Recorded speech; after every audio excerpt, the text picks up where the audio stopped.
Sharma family के apartment की bell बजी। मोनिका ने दरवाजा खोला। सामने राधिका को देख पहले तो वो खुश हो गई, लेकिन जैसे ही उसकी नजर राधिका के कपड़ों पर गई, वो सोच में पड़ गई। ये तो ब्रांडेड ड्रेस लग रही है, लेकिन ये दी को कहाँ से मिल गई? सोचते हुए उसकी नजर राधिका के चेहरे पर गई। वो खुश नहीं लग रही थी। मोनिका खुश होते हुए बोली, अंडरस्को दी, आप गई। आप पूरी रात कहाँ थी? आपको पता है मॉम डैड आपके लिए कितना ज्यादा परेशान थे। उसकी बातें सुन राधिका ने एक नजर उसे देखा और उसे नजरअंदाज करते हुए अंदर आ गई। सुनीता और दिनेश शर्मा राधिका को देखकर बहुत खुश हो गए। वो सोफे से उठकर जल्दी से उसके पास आ गए। सुनीता जी राधिका को गले लगा ली और रोते हुए कहने लगी, मेरी बच्ची, तू कहाँ थी रात भर? हम सब कितने ज्यादा परेशान हो गए थे। इतना बोल उन्होंने राधिका को चेहरे को पाने हाथों में भर लिया और बोली, अंडरस्को तू ठीक तो है? तुझे कुछ हुआ तो नहीं? दिनेश शर्मा बोले, अंडरस्को राधिका बेटा, तुम पूरी रात कहाँ थी? क्या तुम अपने किसी दोस्त के घर पर थी? अगर ऐसा है तो तुम्हारा फोन कहाँ है? मैंने कितनी बार तुम्हें फोन ट्राई किया, तुमने मेरा फोन क्यों नहीं उठाया? राधिका को देखकर ऐसा नहीं लग रहा था कि वो किसी मुसीबत में थी। उसके अच्छे कपड़े को देखते हुए दिनेश जी को लगा वो अपने किसी दोस्त के घर रुकी होगी। माँ बाप कितना भी लालची क्यों ना हो, लेकिन जब बात उसके औलाद पर आए तो वो अपना सारा लालच भूलने को तैयार हो जाता है। पर क्या एक औलाद इस बात को समझ पाएंगी? राधिका रुकेपन से दोनों को देखा। वो उन्हें कोई भी सफाई नहीं देना चाहती थी। उसने तीखी नजरों से एक नजर मोनिका को देखा। दोनों की नजरें मिली और मोनिका ने सिर झुका लिया। वो समझ गई कि राधिका उसके कल के बिहेवियर के लिए अभी भी परेशान है। फिर राधिका ने अपने माँ बाप को देखा, जो सवालिया नजरों से उसे ही देख रहे थे। उसने एक लंबी सांस ली और बोली, अंडरस्को मैं कल बलदेव के फार्म हाउस पर थी।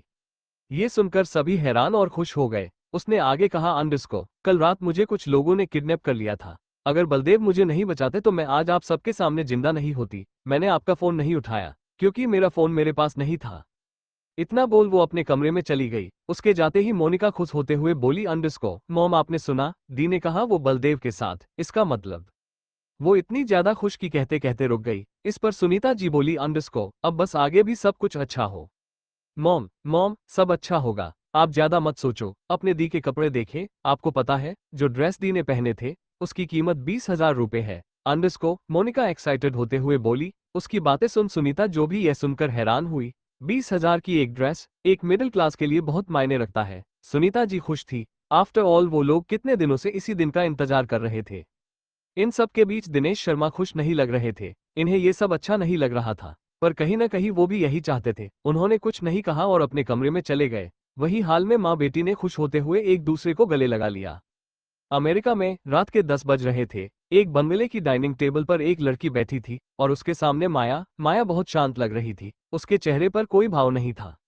ये देख वो लड़की बोली, अंडरस्को मिस माया आप ठीक है? एक फीकी स्माइल के साथ माया ने सिर हिला दिया और धीरे धीरे डिनर करने लगी। जब दोनों ने डिनर कर लिया तो माया अपने रूम में जाने लगी कि तभी उस लड़की ने कहा, अंडरस्को मुझे आपसे कुछ बात करनी है। इस पर माया सवालिया नजरों से उसे देखने लगी, फिर हाँ में सिर हिला दिया। दोनों बगले के पार्क में लगे चेयर पर बैठ गए। उस लड़की ने माया का मुरझाया हुआ चेहरा देखा, फिर एक वो सामने देखते हुए बोली, अंडरस्को मिस्टर अनिरुद्ध सिंघानिया सुबह से आपकी तलाश कर रहे हैं। उन्हें पता चल गया कि आपको गायब कराने में मिस रचना का हाथ है और वो आपके लिए बहुत परेशान है। जब वो आपको नहीं ढूंढ पाए तो उन्होंने बॉस से हेल्प ली। उस लड़की की लास्ट लाइन सुनकर माया के चेहरे के भाव बदल गए। वो थोड़ी सी हैरान होते हुए बोली, अंडरस्को क्या आप कहना चाहती कि मेरे लिए अनिरुद्ध अपनी सालों की कड़वाहट को भूलकर उसने अभय से हेल्प ली? इस पर उस लड़की ने हाँ में सिर हिलाया। माया का चेहरा थोड़ा सा वार्म हो गया। उस लड़की ने आगे कुछ नहीं कहा। कुछ देर सोचने के बाद माया ने कहा, अंडरस्को मिस जिया मैं अभी अनिरुद्ध के पास जाना चाहती हूँ। ये लड़की कोई और नहीं बल्कि अभय के लोगों में से एक थी। इसका नाम जिया था और यह अमेरिका में ही रहती थी। अभय के ऑर्डर के अनुसार श्रेया माया पर नजर रखती थी। जब माया अनिरुद्ध के साथ इंडिया आए उसी वक्त श्रेया ने जिया को माया की सेफ्टी की जिम्मेदारी दे दी। ये सुनकर जिया को कोई हैरानी नहीं हुई, बल्कि उसके चेहरे पर स्माइल आ गई। वो सुबह से माया को नोटिस कर रही थी और वो समझ चुकी थी आज सुबह जो कुछ माया के साथ हुआ उसने उसे पूरी तरह से बदल दिया था। अनिरुद्ध होटल अपने रूम के सोफे पर बैठा था। काफी टेबल पर शराब की कई बोतलें रखी थी, जिनमें से कुछ खाली हो चुकी थी। उसके चेहरे पर लाचारी और बेबसी साफ नजर आ रही थी। अगर वो इस वक्त इंडिया में होता तो वो माया को ढूंढने लगा होता, लेकिन एक अनजान देश में जहां उसके कनेक्शन भी नहीं थे, वो चाहकर भी कुछ नहीं कर पा रहा था। एक हाथ में ड्रिंक की ग्लास और दूसरे हाथ में फोन पकड़े हुए वो माया को देख रहा था और बार बार एक ही बात बोल रहा था, तुम बिल्कुल भी टेंशन मत लेना, मैं जल्दी ही तुम्हें ढूंढ लूंगा। मैं तुम्हें कभी खुद से दूर नहीं जाने दूंगा। अनिरुद्ध ने बहुत ज्यादा पी लिया था, उसकी आवाज लड़खड़ा रही थी, उसका हाथ कांप रहा था। उसने ड्रिंक की बोतल ली और सोफे से टिक कर बैठ गया। उसके आंखों के कोनों से आंसू गिर रहे थे और ऐसे ही वो सो गया। कमरे का दरवाजा खुला और माया अंदर आए। अनिरुद्ध को अपने सामने देखकर उसके फेस पर स्माइल आ गई, लेकिन जैसे ही उसने उसकी हालत देखी, उसके आंखों से भी आंसू बहने लगे। वो जल्दी से उसके पास गई और उसे गले लगाकर रोने लगी। वो खुद भी नहीं जानती थी कि वो क्यों रो रही है, पर इतना तो तय था, अब वो उसे नहीं छोड़ने वाली है। उसने उसे कसकर अपनी बाहों में भर लिया था कि तभी उसके कानों में अनिरुद्ध की आवाज पड़ी। उसने देखा, अनिरुद्ध नींद में कुछ बड़बड़ा रहा है। तुम डरना मत, मैं तुम्हें कुछ नहीं होने दूंगा। मैं तुम्हें ढूंढ लूंगा, मैं तुम्हें ढूंढ लूंगा। इतना सुनते ही माया की आंखों से फिर से आंसू गिरने लगे। वो खुद को रोक नहीं पाई और उसे चेहरे और होठों पर लगातार किस करने लगी। वही दरवाजे के पास खड़े शंकर और जिया ये सब देख रहे थे। दोनों खुश नजर आ रहे थे। शंकर ने दरवाजा बंद किया और जिया की तरफ देखते हुए बोला, अंडरस्को थैंक यू, आज आपकी वजह से माया मैडम सेफ है। इस पर जिया मुस्कुराते हुए बोली, अंडरस्को इसकी कोई जरूरत नहीं है, मैं बस अपना काम कर रही थी। मेरा काम था कि मैं मिस माया को यहाँ सही सलामत पहुंचा दूं। मेरा काम हो गया, अब मुझे चलना चाहिए। इस पर शंकर ने हाँ में सिर हिलाया और फिर दोनों ने एक दूसरे से हैंडशेक किया और अपने अपने रास्ते चले गए। मालदीव के एयरपोर्ट पर अभय अविका को अपनी बाहों में लिए एक प्राइवेट जेट के अंदर आया। उसके साथ रघु और निशा भी थे। उसने अविका को अच्छे से सीट पर बिठाकर उसने सीट बेल्ट लगाया और फिर अविका के माथे पर एक किस किया। फिर निशा और रघु को देखते हुए बोला, underscore take care of her. इस पर दोनों ने हाँ में सिर हिला दिया और अभय प्लेन से बाहर आ गया। करीब 5 मिनट बाद प्लेन आसमान में थी। अभय मुड़ा और रजत से बोला, अंडरस्को पता करो, रघुवीर को यहाँ बुलाने में किसका हाथ है। ये कहते हुए अभय का फेस एकदम डार्क हो गया था। अगर अविका उसे ऐसे देख लेती तो उसके सामने मुंह खोलने से भी डरती। खैर वो बात की बात थी, अभी अभय के दिमाग में कुछ और ही था। उसने रजत के जवाब का इंतजार नहीं किया और वहां से चला। अमेरिका। माया बाथरूम से शावर लेकर बाहर आए। इस वक्त उसने सिर्फ बाथरोब पहनी थी। बेड पर अनिरुद्ध बेसुध सो रहा था। उसे देख माया के फेस पर स्माइल आ गई। उसने कबर्ड से कपड़े लिए और चेंज करने के लिए वॉशरूम में चली गई। वॉशरूम के डोर बंद होने की आवाज से अनिरुद्ध की नींद खुल गई। उसने आंख खोली तो उसे सामने का सब धुंधला धुंधला नजर आ रहा था। उसे अपने सिर में तेज दर्द हो रहा। ये सब पिछली रात हद से ज्यादा ड्रिंक करने का असर था। सिर पकड़ते हुए अनिरुद्ध बेड पर बैठ गया। उसने 2-3 बार आंखें खोली और बंद की, तब जाकर उसे कुछ साफ नजर आने लगा। अचानक से उसे माया का ख्याल आया। वो बेड से उठा और रूम में अपना फोन ढूंढने लगा कि तभी उसकी नजर सोफे पर रखे अपने फोन पर गई। उसने फोन लिया और कॉल करने ही वाला था कि वॉशरूम का डोर ओपन हुआ। उसने नजर वॉशरूम की तरफ घुमाई और वहां पर माया को देख उसके हाथ से फोन छूटकर नीचे गिर गया। रैप ग्रे रंग के ड्रेस में माया बेहद खूबसूरत लग रही थी। उसके बाल बिखरे थे और कुछ बाल उसके फेस पर आ रहे थे। अनिरुद्ध को यकीन नहीं हो रहा था, माया उसके सामने है। वो एक तक उसे देखे जा रहा था। माया उसके करीब आई और पंजों के बाल खड़े होते हुए उसने अनिरुद्ध के होठों पर एक सिफ्ट किस करते हुए बोली, अंडरस्को गुड मॉर्निंग। उसकी आवाज सुनते ही अनिरुद्ध अपने सेंस में वापस आया और उसे छूने के लिए हाथ आगे किया, पर बीच में ही रुक गया। उसे लग रहा था कि वो कोई सपना देख रहा है और जैसे ही माया को छुएगा वो उसके सामने से गायब हो जाएगी। उसके हाथ कांप रहे थे और उसके होठ खुल और बंद हो रहे थे, जैसे वो कुछ कहना चाह रहा था लेकिन कह नहीं पा रहा था। माया उसकी हालत समझ गई और उसके गले लगते हुए बोली, अंडरस्को ये कोई सपना नहीं है, मैं सच में तुम्हारे पास हूँ। माया की बात सुन और उसके अपनी बाहों में पाकर अनिरुद्ध की खुशी का ठिकाना नहीं रहा। उसकी आंखों से खुशी के आंसू छलक आए। उसके कसकर माया को अपनी बाहों में भर लिया। आई एम सॉरी, सब मेरी गलती थी। मुझे तुम्हें अकेले छोड़कर नहीं जाना चाहिए था। मैं कभी भी अपनी जिम्मेदारी सही से नहीं निभा पाया। सब मेरी गलती थी। अंडरस्को कहते हुए उसने माया को खुद से अलग किया और उसके चेहरे को अपनी हथेली में भरते हुए बोला, अंडरस्को तुम ठीक हो, तुम्हें कहीं चोट तो नहीं लगी। उसे खुद के लिए इतना परेशान होता देख माया स्माइल करने लगी। वो उसके चेहरे पर हाथ फेरते हुए बोली, अंडरस्को मुझे कुछ नहीं हुआ, मैं एकदम ठीक हूँ और जब तुम मेरे पास हो, मेरे साथ हो, मुझे कुछ नहीं हो सकता। इस पर अनिरुद्ध ने हाँ में सिर हिलाया और उसे फिर से बाहों में भर लिया। कुछ पल के लिए दोनों के बीच खामोशी छा गई। अनिरुद्ध ने माया इस कदर बाहों में जकड़ा था कि वो हिल भी नहीं पा रही थी। वो अनिरुद्ध को छेड़ते हुए बोली, जान, मेरी जान लेने का इरादा है क्या? उद्धरण चिन्ह। इस पर अनिरुद्ध चिंता से बोला, अंडरस्को क्या मैंने तुम्हें कहीं हर्ट किया? और इतना कह वो माया को ऊपर से नीचे तक देखने लगा। उसकी हालत देख माया खिलखिलाकर हंसने लगी। अनिरुद्ध समझ गया वो उसे परेशान करने के लिए बोल रही थी। उसे बिल्कुल भी गुस्सा नहीं आया, बल्कि उसे माया को हंसता देख सुकून का एहसास हुआ। अनिरुद्ध उसे गले लगाते हुए बोला, अंडरस्को पागल। पागल तो मैं हूँ, अगर इंटेलिजेंट होती तो कभी तुमसे प्यार नहीं करती। वो अनिरुद्ध को फिर से टीच करते हुए बोली, पर इस बार अनिरुद्ध ने कुछ नहीं बोला, बस मुस्कुरा कर रह गया। उसने एक भी बार माया से ये नहीं पूछा कि वो कहाँ था, उसके साथ क्या हुआ, वो वापस कैसे आए। अभी वो बस उसके साथ कुछ अच्छे पल बिताना चाहता था। वहीं मुंबई में अविका बेड पर सो रही थी और उसके बगल में जैस्पर बैठा था। श्रेया और निशा भी रूम में लगे सोफे पर बैठे थे और अविका के उठने का इंतजार कर रहे थे। अभय को पता था जब वो उठेगी और खुद को द रॉयल विले में पाएगी तो बहुत हंगामा करेगी, मे भी वो खुद पर से कंट्रोल खो दे। इसलिए उसने सभी सख्त इंस्ट्रक्शन दे दिए थे कि जब तक वो उठ नहीं जाती और उससे एक बार बात नहीं कर लेती तब तक हर पल कोई न कोई उसके साथ मौजूद होना चाहिए। जैस्पर एक तक अविका को देखे जा रहा था, श्रेया और निशा भी अपने अपने फोन में लगे थे और ऐसे ही रात के 10 बज गए। आंखें मसलते हुए अविका उठी, उसे आंखें खोलता देख जैस्पर खुश हो गया और जोर से दहाड़ा। उसके दहाड़ने से निशा और श्रेया हरकत में आए और सोफे से उठकर बेड के पास आ गए। वही अविका ने जब जैस्पर को अपने सामने देखा, वो खुशी से उछलते हुए बोली, अंडरस्को जैस्पर। और उठते हुए उसने जैस्पर को हक कर लिया।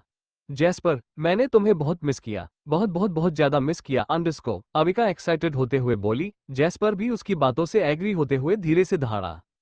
इस पर अविका उसके सिर पर हाथ फेरते हुए बोली, अंडरस्को, क्या तुमने मुझे मिस किया। इस पर जैस्पर एक बार फिर से दहाड़ा। अविका उसे गले लगाते हुए बोली, अंडरस्को, अब मैं तुम्हें छोड़कर कहीं नहीं जाऊंगी, अब हम दोनों साथ साथ रहेंगे। वही श्रेया और निशा हैरान होकर अविका को देखने लगे, उन्हें अविका के ऐसे बिहेवियर की उम्मीद नहीं थी।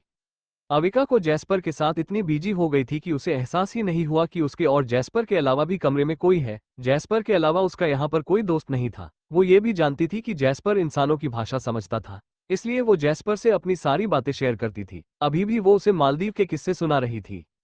श्रेया और निशा अजीब नजरों से एक दूसरे को देखने लगी और वापस सोफे पर जाकर बैठ गई।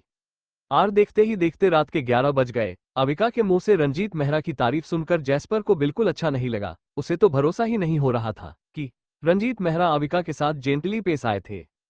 तुम्हें पता है, जैस्पर अभय के बाबा के साथ दो और लोग आए थे, एक का नाम मेहर था और दूसरी का। अविका कहते कहते रुक गई और कमरे के चारों तरफ देखते हुए बोली, अंडरस्को, अभय कहाँ है। ये सुनते ही जैस्पर जोर से दहाड़ा, लेकिन अविका ने उस पर ध्यान नहीं दिया और बेड से उतरकर पूल साइड रूम में चली गई। उसके पीछे पीछे जैस्पर, श्रेया और निशा भी उसके पीछे गए। अविका रूम से पूल एरिया की तरफ जा रही थी कि श्रेया ने उसका हाथ पकड़ लिया और बोली, अंडरस्को, मैम, आपको क्या चाहिए, आप क्या ढूंढ रही है, मुझे बताइए, मैं आपकी हेल्प करूंगी। बिना देरी किए जवाब दिया अंडरस्को, अभय, वो कहाँ है, मैं उसे ही ढूंढ रही हूँ। और इतना कह अपना हाथ खींच लिया और पूल की तरह चली गई। ये देखते हुए निशा बोली, अंडरस्को, मैडम बॉस को ढूंढ रही है, अगर बॉस उन्हें नहीं मिले तो वो खुद पर से कंट्रोल खो सकती है, हमें अभी बॉस से उनकी बात करानी होगी। निशा की बात से एग्री होते हुए श्रेया ने हाँ में सिर हिलाया और अभय का नंबर डायल करने लगी। कॉल रिसीव होते ही श्रेया ने उसे सारी बात बता दी। इस पर अभय ने उसे अविका से बात करने को कहा तो श्रेया ने हाँ में कहा और पूल एरिया में आ गई। अविका पूल के पास लगे चेयर पर बैठकर रो रही थी। वही जैस्पर अपने सिर से उसकी बॉडी को रब कर रहा था, जैसे वो उसे बोल रहा हो, अंडरस्को, तुम रोवो मत, अभय जल्दी आ जाएगा, एक बार वो आ गया तो मैं खुद उसकी डांट लगाऊंगा। लेकिन अविका को उसकी बात कहाँ समझ आने वाली थी। उसके दिमाग में तो रह रह कर नितारा और अभय एक साथ नजर आ रहे थे। श्रेया उसके पास आई और प्यार से बोली ताकि अविका उसकी बात एक बार में ही मान जाए। मैम, बॉस आपसे बात करना चाहते। इस पर अविका ने उसे ऐसे देखा जैसे पूछ रही हो, अंडरस्को, कौन से बॉस। श्रेया उसकी बात समझ है, वो बोली, अंडरस्को, अभय बॉस। इतना सुनते ही अविका का चेहरे गुस्से से लाल हो गया। उसने फोन लिया और कान के पास लगाया, लेकिन कुछ कहा नहीं। सिसकियों की आवाज सुनते ही अभय की मुठियां भींच गई। वो उसे डांटते हुए बोला, अंडरस्को, तुम फिर रो रही हो, मैंने तुम्हें रोने के लिए मना किया था ना। ये सुन अविका को और गुस्सा आ गया। वो गुस्से से लगभग चीखते हुए बोली, अंडरस्को, तुम्हें मेरे रोने ना रोने से क्या फर्क पड़ता है, तुम तो अभी उस चुड़ैल के साथ मजे कर रहे होगे। अविका, मेरी बात, मुझे तुम्हारी कोई बात नहीं सुननी, ना ही तुमसे बात करनी है। तुम उस चुड़ैल के साथ रहो, मैं भी जा रही हूँ अपने लिए लड़का ढूंढने। अंडरस्को कह अविका ने फोन काट दिया और श्रेया की तरह बढ़ा दिया। श्रेया और निशा को तो मानो होश ही नहीं था। आज तक दोनों ने अभय के साथ किसी को इस तरह बात करते नहीं देखा था और ना ही अभय किसी की ऐसी बातें बर्दाश्त करने वालों में से था। लेकिन अभी को उनके सामने हुआ वो क्या था। जब श्रेया ने अपना फोन नहीं किया तो अविका ने चेयर पर फोन रख दिया और जैस्पर से बोली, अंडरस्को, चलो जैस्पर। और वहां से जाने लगी। जैस्पर भी उसके पीछे पीछे जाने लगा। मालदीव, अभय बालकनी में खड़ा था और अपने फोन को घूरे जा रहा था। कुछ सोचते हुए उसने फिर से नंबर डायल किया। अविका पूल साइड रूम में मुंह फुलाकर बेड पर बैठी थी, जैस्पर उसके बगल में बैठा था कि तभी श्रेया रूम में आते हुए बोली अंडरस्को, मैम बॉस आपसे बात करना चाहते हैं, क्या आप अंडरस्को? नहीं, मुझे उससे कोई बात नहीं करनी, अंडरस्को कहते हुए अविका ने मुंह फेर लिया। श्रेया ने कांपते हाथों से फोन को कान पर लगाया और जैसे ही कुछ बोलने को हुई, फोन कट होने की आवाज आई। अभय ने फोन काट दिया। ये देखकर श्रेया ने चैन की सांस ली। उसने निशा की तरफ देखा जो सवालिया नजरों से उसे ही देख रही थी। वो धीरे से बोली अंडरस्को, आई थिंक बॉस को मैडम का बिहेवियर पसंद नहीं आया। हम मम कहते हुए निशा ने सिर हिलाया और दोनों अविका की तरफ देखने लगी। निशा बोली अंडरस्को, तुम्हें क्या लगता है मैडम डिनर करेगी? इस पर श्रेया एक आह भरते हुए बोली अंडरस्को, पता नहीं। वो दोनों ये बातें कर ही रही थी और अविका दोनों को देखे जा रही थी। अचानक से वो बोली अंडरस्को, मुझे भूख लगी, लेकिन मैं नीचे नहीं जाऊंगी, मेरे लिए यहीं पर खाना मंगवा दो। अब तक अविका को एक बात अच्छे से समझ आ गई थी और वो ये कि वो इस घर की मालकिन थी, वो कुछ भी बोले सबको मानना पड़ेगा। ये सुन दोनों खुश हो गई। श्रेया बोली अंडरस्को, यस मैम, मैं अभी आपके लिए डिनर मंगवाती हूँ। वहीं मालदीव में अभय ने फोन बेड पर फेंक दिया। आज से पहले किसी ने उसके साथ ऐसे बिहेव नहीं किया था। लोग उसके सामने मुंह खोलने से भी डरा करते थे, लेकिन इसकी खुद की बीवी ही उसे इस तरह से ट्रीट करती थी जैसे वो अभय सिंघानिया नहीं, उसका कोई गुलाम हो। रात के 11:15 हो गए थे। वो फ्रेश होने के लिए वॉशरूम में गया और आकर सो गया। अमेरिका में दोपहर के 12 बजने को थे। अनिरुद्ध और माया साथ में लंच कर लिया। आज अनिरुद्ध कहीं नहीं जाने वाला था। माया के गायब हो जाने के बाद ही उसने सारी मीटिंग, सारे काम पोस्टपोन कर दिए थे। आज वो पूरे टाइम बस उसके साथ बिताने वाला था। दोनों बेड पर एक दूसरे की बाहों में बैठे थे। अभी तक माया के साथ जो जो हुआ था, उसने सब अनिरुद्ध को बता दिया। सब कुछ सुनने के बाद अनिरुद्ध के मन में रचना के लिए और नफरत भर गई। उसने जो माया के साथ किया था, उसके लिए वो उसे कभी नहीं माफ करने वाला था और इतनी आसानी से उसे छोड़ने वाला भी नहीं था। लेकिन इस वक्त उसने कुछ नहीं कहा। समीर के बारे में छोड़कर माया ने सब कुछ अनिरुद्ध को बता दिया। कुछ सोचते हुए अनिरुद्ध बोला अंडरस्को, वैसे ये समीर कौन है? तुमने इसके बारे में तुमने मुझे कभी कुछ नहीं बताया। समीर के नाम सुनते ही माया के चेहरे के रंग बदल गए। क्या अनिरुद्ध को समीर के बारे में सब सच पता चल गया है? फिर तो उसे ये भी पता चल गया होगा कि मैं उसे छोड़कर हमेशा के लिए उसकी जिंदगी से जाने वाली थी। नहीं, ऐसा नहीं हो सकता। ऐसा कैसे हो सकता है? अंडरस्को सोचते हुए उसने अनिरुद्ध को देखा। उसके चेहरे से पता चल रहा था वो काफी डरी हुई है। ये देख अनिरुद्ध ने उसे सीने से लगा दिया और नाराजगी से बोला अंडरस्को, क्या अभी भी तुम मुझे छोड़कर जाना चाहती हो? इस पर माया ने कुछ नहीं कहा, क्योंकि अब वो उसे छोड़कर कहीं नहीं जाने वाली थी। अगर रचना उसके साथ वो सब नहीं करती तो माया अनिरुद्ध की लाइफ से हमेशा के लिए चली जाती। लेकिन लाख मिन्नतों के बाद भी उसने उसकी जिंदगी बर्बाद करने की पूरी प्लानिंग कर ली थी। यहाँ आने से पहले ही माया ने सोच लिया था कि अब वो किसी भी हालत में अनिरुद्ध को नहीं छोड़ेगी। इसके लिए भले ही उसे रचना को उसकी जिंदगी से बाहर करना पड़े। अब अनिरुद्ध उसका था, सिर्फ उसका, और अब वो उसे किसी के लिए भी अनिरुद्ध को सेक्रीफाइस नहीं करने वाली थी। उसे गहरी सोच में डूबा देख अनिरुद्ध उसके चेहरे पर हाथ फेरते हुए बोला अंडरस्को, माया। अपना नाम सुनते ही माया होश में आए और उसे देखने लगी। अनिरुद्ध ने कहा अंडरस्को, आई यू वॉक। इस पर माया ने सिर हिलाया और उसके सीने पर सिर टिकाते हुए बोली अंडरस्को, इस बार मुझे मत छोड़कर कहीं मत जाना। अगर इस बार तुम मुझसे दूर गए तो मैं अपनी जान दे दूंगी। ये सुन अनिरुद्ध ने उसे खुद से दूर किया। माया की आंखों में अंशु देख वो उसके चेहरे को अपनी हथेली में भरते हुए बोला अंडरस्को, मैं तुम्हें कहीं छोड़कर कहीं नहीं जाऊंगा और ना ही कभी तुम्हें खुद से दूर जाने दूंगा। और इतना कह उसने उसे अपनी बाहों में भर लिया। एक घने जंगल में करीब 14 साल का एक लड़का एक 7 साल की लड़की का हाथ थामे घने जंगलों में भाग रहा था। उसके पीछे कुछ लोग थे जिनके हाथों में बड़े बड़े हथियार थे और वो उनका पीछा करते हुए बोल रहे थे अंडरस्को, जल्दी ढूंढो उन्हें, दोनों बच के जाने एनएचआई चाहिए। 14 साल का वो लड़का दिखने में बहुत सुंदर था, लेकिन उसका ऑरा काफी खतरनाक। इतनी मुश्किल में होने के बाद भी वो तनिक भी डरा घबराया नहीं लग रहा था। उसके उलट उसके साथ में जो लड़की थी, वो काफी डरी हुई थी। उसकी आंखों से लगातार आंसू गिर जा रहे थे। वो काफी थक गई थी। उसके पैर में कुछ कांटे छुप गए थे, जिस वजह से वो दौड़ भी नहीं पा रही थी। वो रोते हुए बोली अंडरस्को, एबी, मुझे दर्द हो रहा है। उसकी बात सुन वो लड़का रुक गया। उसने देखा उस लड़की के पैरों में कांटे चुभे थे और उसके पैरों से ब्लड निकल रहा था। ये देख वो थोड़ा गुस्से में बोला अंडरस्को, पागल लड़की, तुमने मुझे पहले क्यों नहीं बताया? वो लड़की अपने हाथों के कोनों ने अपने आंसू साफ करते हुए बोली अंडरस्को, अब तो बता रही ना, फिर क्यों डांट रहे हो? इस पर उस लड़के ने उसे गुस्से में देखा और उसका कांटा निकालने के लिए नीचे झुका कि तभी उन्हें उनकी तरफ आते हुए लोगों की आवाजें सुनाई दी। वो लड़की डरते हुए बोली अंडरस्को, एबी, क्या अब हम मर जाएंगे? वो लड़का भी अपनी जगह पर खड़ा हो गया और अपने आसपास देखने लगा कि तभी उसे एक छोटी सी झाड़ी दिखी जहां वो दोनों छुप सकते थे। वो झुका और उस लड़की से बोला अंडरस्को, जल्दी मेरी पीठ बैठो। इतना सुनते ही वो लड़की इसके पीठ पर बैठ गई और दोनों झाड़ी में आकर चुप गए। उस लड़ने ने उस लड़की के पैरों को अपने हाथों में लिया और एक एक करके उसके पैरों से कांटा निकालने लगा। दर्द से उस लड़की की आंखों से आंसू गिर रहे थे, लेकिन उसने एक बार भी अपना मुंह नहीं खोला।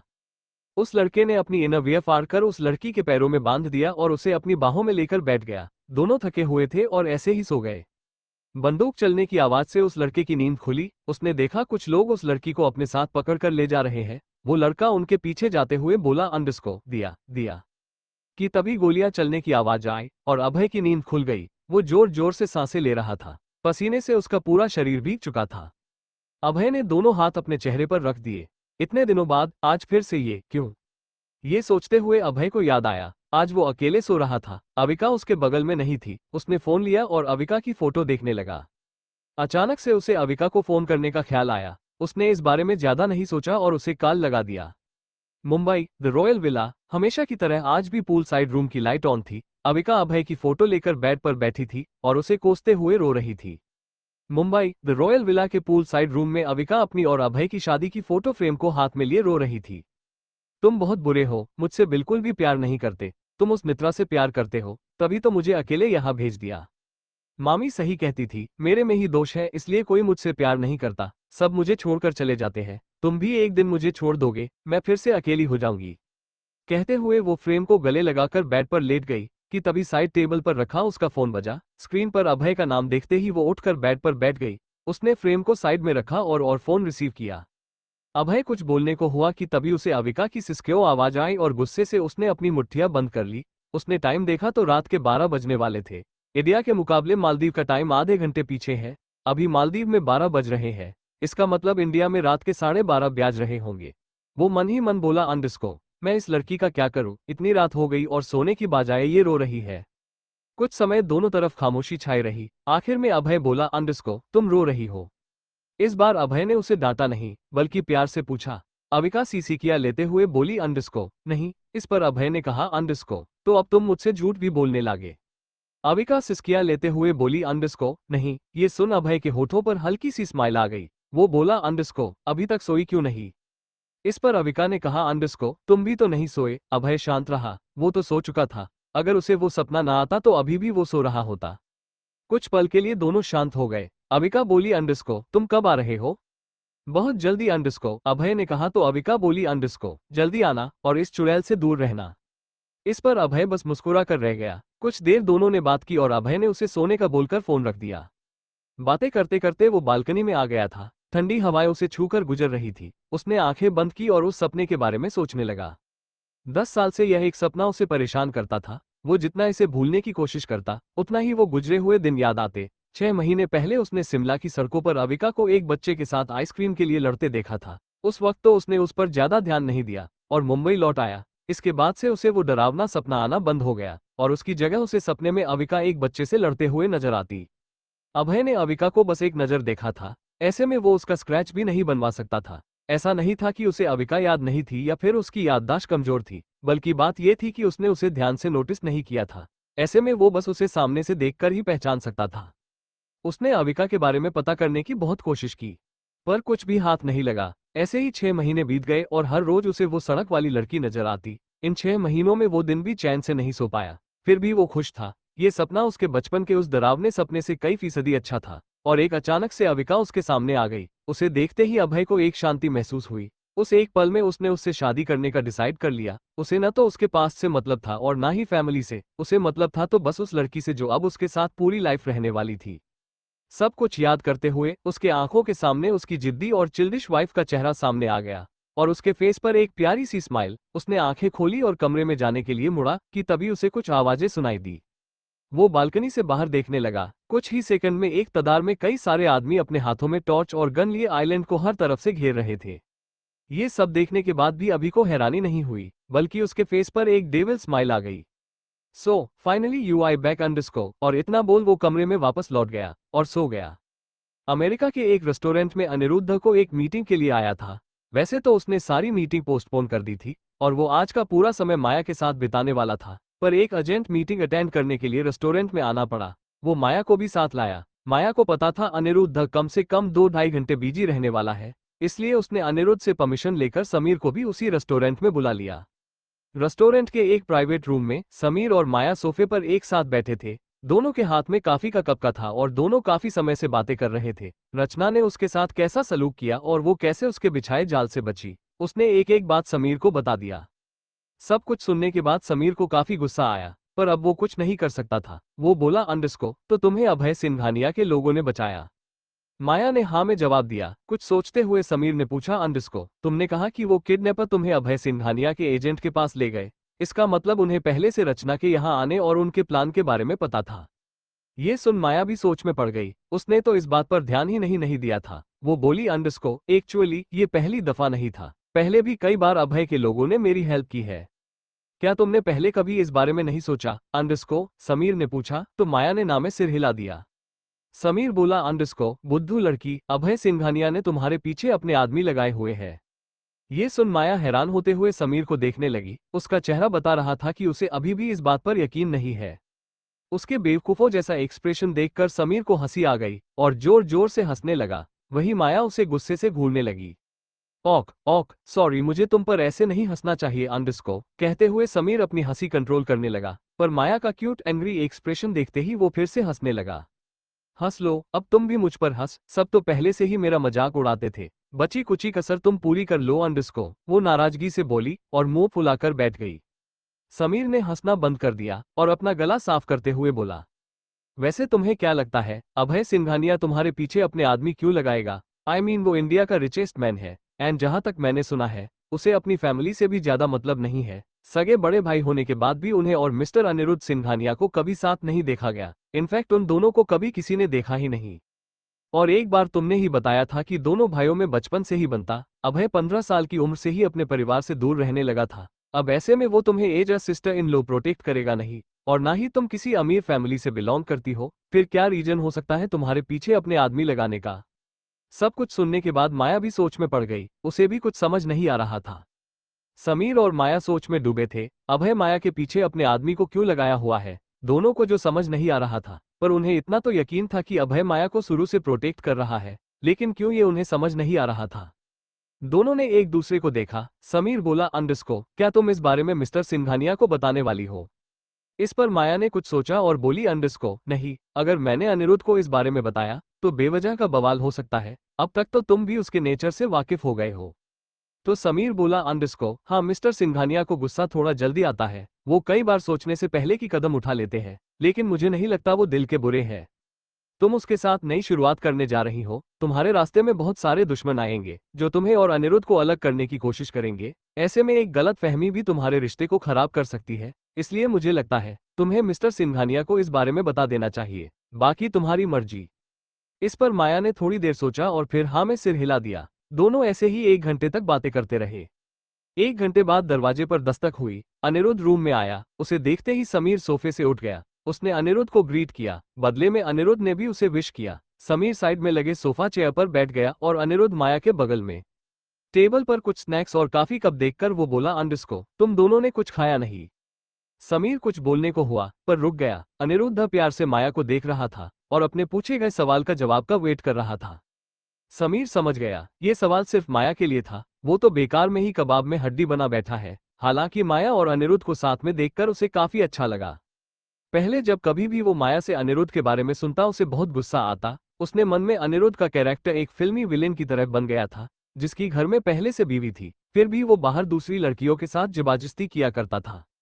लेकिन उसे सामने से मिलकर और उसके मुंह से माया के बारे में सुनकर वो स्योर था कि अनिरुद्ध उसकी बहन से बहुत प्यार करता है। पर अभी भी उसके मन में एक बात खटक रही थी कि कहीं अनिरुद्ध पिछली बार की तरह माया को छोड़ने पर मजबूर ना हो जाए। अगर इस बार उसने माया को हट किया तो माया पूरी तरह से टूट जाएगी। माया को अनिरुद्ध का बिहेवियर काफी ऑकवर्ड लगा। वो सीधे सीधे उसके भाई को इग्नोर कर रहा था। माया आंखें चढ़ाकर अनिरुद्ध को देखने लगी और बोली, अंडरस्को, हम आपका वेट कर रहे थे। आपका? अंडरस्को, अनिरुद्ध ने उसके कहे शब्दों को रिपीट किया। आज से पहले माया ने कभी उसे आप नहीं कहा था। अनिरुद्ध के फेस पर स्माइल आ गई। जब माया ने ये देखा तो वो उसे आंखें दिखाने लगी। तो अनिरुद्ध बोला, अंडरस्को, ओके के देन ऑर्डर करते हैं। और इतना कह उसने रेस्टोरेंट के सर्विस स्टाफ को बुलाया और सभी ने अपना अपना खाना ऑर्डर दिया। उनके जाते हो अनिरुद्ध की नजर समीर पर गई। उसे देखते हुए वो मन ही मन बोला, अंडरस्को, मुझे ऐसा क्यों लग रहा है जैसा मैं उसे पहले से जानता हूँ। और वो समीर को एग्जामिन करने लगा। उसकी नजरें खुद पर पाकर समीर को अजीब लगने लगा। उसने माया को देखा, अंडरस्को, जैसे पूछ रहा हो, तेरे होने वाले हब भी मुझे ऐसे क्यों घूर रहे हैं। माया उसकी हालत समझ गई। वो अनिरुद्ध की बाजू पकड़ते हुए बोली, अंडरस्को, तुम्हारी मीटिंग कैसी रही। उसकी आवाज सुन अनिरुद्ध का ध्यान टूटा। उसने माया को देखा, उसे बड़ा अजीब लगा। माया ने आज से पहले कभी उससे उसके काम से रिलेटेड कोई सवाल नहीं पूछा था, तब भी नहीं जब उन दोनों के बीच सब ठीक था। वो माया के माथे पर अपने हाथ फेरने लगा और बोला, अंडरस्को, तुम ठीक हो, तुमने कोई गलत मेडिसिन तो नहीं खा लो। ये सुन माया उसे घूर कर देखने लगी। वो समझ गई थी अनिरुद्ध उससे ऐसा क्यों बोल रहा है। वही समीर को माया की हालत पर हंसी आ रही थी। माया अनिरुद्ध का हाथ दूर करते हुए बोली, अंडरस्को, मैंने कोई गलत मेडिसिन नहीं ली। ये सुन अनिरुद्ध मुस्कुरा दिया। तभी रूम का डोर ओपन हुआ और दो सर्विस स्टाफ उनके लिए डिशेज लेकर आया और टेबल पर अच्छे से अरेंज कर दिया। माया को काफी भूख लगी थी। वो सुबह से 2 बार खा चुकी थी, फिर भी उसे भूख गई थी। अपने सामने खाना देखते ही वो उस पर टूट पड़ी। उसका ऐसा बिहेवियर देख अनिरुद्ध और समीर दोनों शॉक थे। माया दोनों को इग्नोर करते हुए अपना ऑर्डर किया, डिश एंजॉय करने लगी। अनिरुद्ध और समीर ने अपना सिर झटका और वो भी अपना मिल एंजॉय करने लगे। इंडिया में रात के 4 बज रहे थे और राधिका बेड पर बैठी थी। रूम की लाइट ऑन थी और उसकी आंखों में नींद नहीं थी। पिछली रात को बलदेव के फार्म हाउस पर थी। उसे वहां काफी अच्छी नींद आई थी और बार बार उसे वहां की लग्जूरियस चीजें याद आ रही थी। उसने सोने की कोशिश की लेकिन उसे नींद ही नहीं आए। वो बेड से उतरकर कमरे के चक्कर लगाते हुए सोचने लगी, क्या बेहुदा जिंदगी है मेरी, थोड़ी सी भी शांति नहीं है। बलदेव को देखने के बाद मुझे लगा था मेरी लाइफ बदल जाएगी। उसकी बातों से भी लगा रहा था वो मुझे अपने साथ रखना चाहता है। फिर ऐसा क्या हुआ कि एक ही रात में उसने मुझे घर भेज दिया। कहते हुए वो बेड के कोने पर बैठ गई और बोली, अंडरस्को, मुझे कुछ न कुछ करके बलदेव को अपनी तरफ अट्रैक्ट करना ही होगा और इसके लिए मुझे उससे मिलना पड़ेगा। लेकिन मैं उससे मिलूंगी कैसे, अब तो मैं उसकी कंपनी भी नहीं जा सकती। क्या करूं, क्या करूं। कि तभी उसे एक आइडिया आया और वो खुशी से बेड से उठते हुए बोली, अंडरस्को, मैंने इस बारे में पहले क्यों नहीं सोचा। आखिरकार वो बेवकूफ अविका कब काम में आएगी। अब वो ब्लैक कार्ड ही मुझे बलदेव के पास ले जाएगा और क्या पता इससे मुझे इस पागल अविका के बारे में भी पता चल जाए। राधिका बहुत खुश हो गई। वो बेड के सिरहाने गई। उसने बेड सीट उठाई और हैरान रह गई और खुद से बोली, अंडरस्को, कल यही तो रखा था, कहाँ चला गया। उसने पूरा बेडशीट इधर से उधर कर दिया। उसने बेड के नीचे भी देखा पर उसे ब्लैक क्रेडिट कार्ड कहीं नहीं मिला। उसने एक बार फिर चेक किया पर कोई फायदा नहीं हुआ। वो हताश होकर फर्श पर बैठ गई और अपना सिर पकड़ लिया और सोचने लगी। अचानक से उसे अपनी बहन का ख्याल आया और उसका चेहरा गुस्से से लाल हो गया। वो बोली, अंडरस्को, हो ना हो इन सबके पीछे मोनिका का ही हाथ होगा। कहते हुए कमरे से बाहर जाने लगी। उसने दरवाजा खोला और वो और हैरान रह गई। मोनिका दबे कदमों से अपने कमरे की तरफ जा रही थी। उसने एक वन पीस शॉर्ट ड्रेस पहनी थी। उसके एक हाथ में अपना पर्स और फोन था और दूसरे में उसकी सैंडल। मोनिका अपने कमरे में चली गई।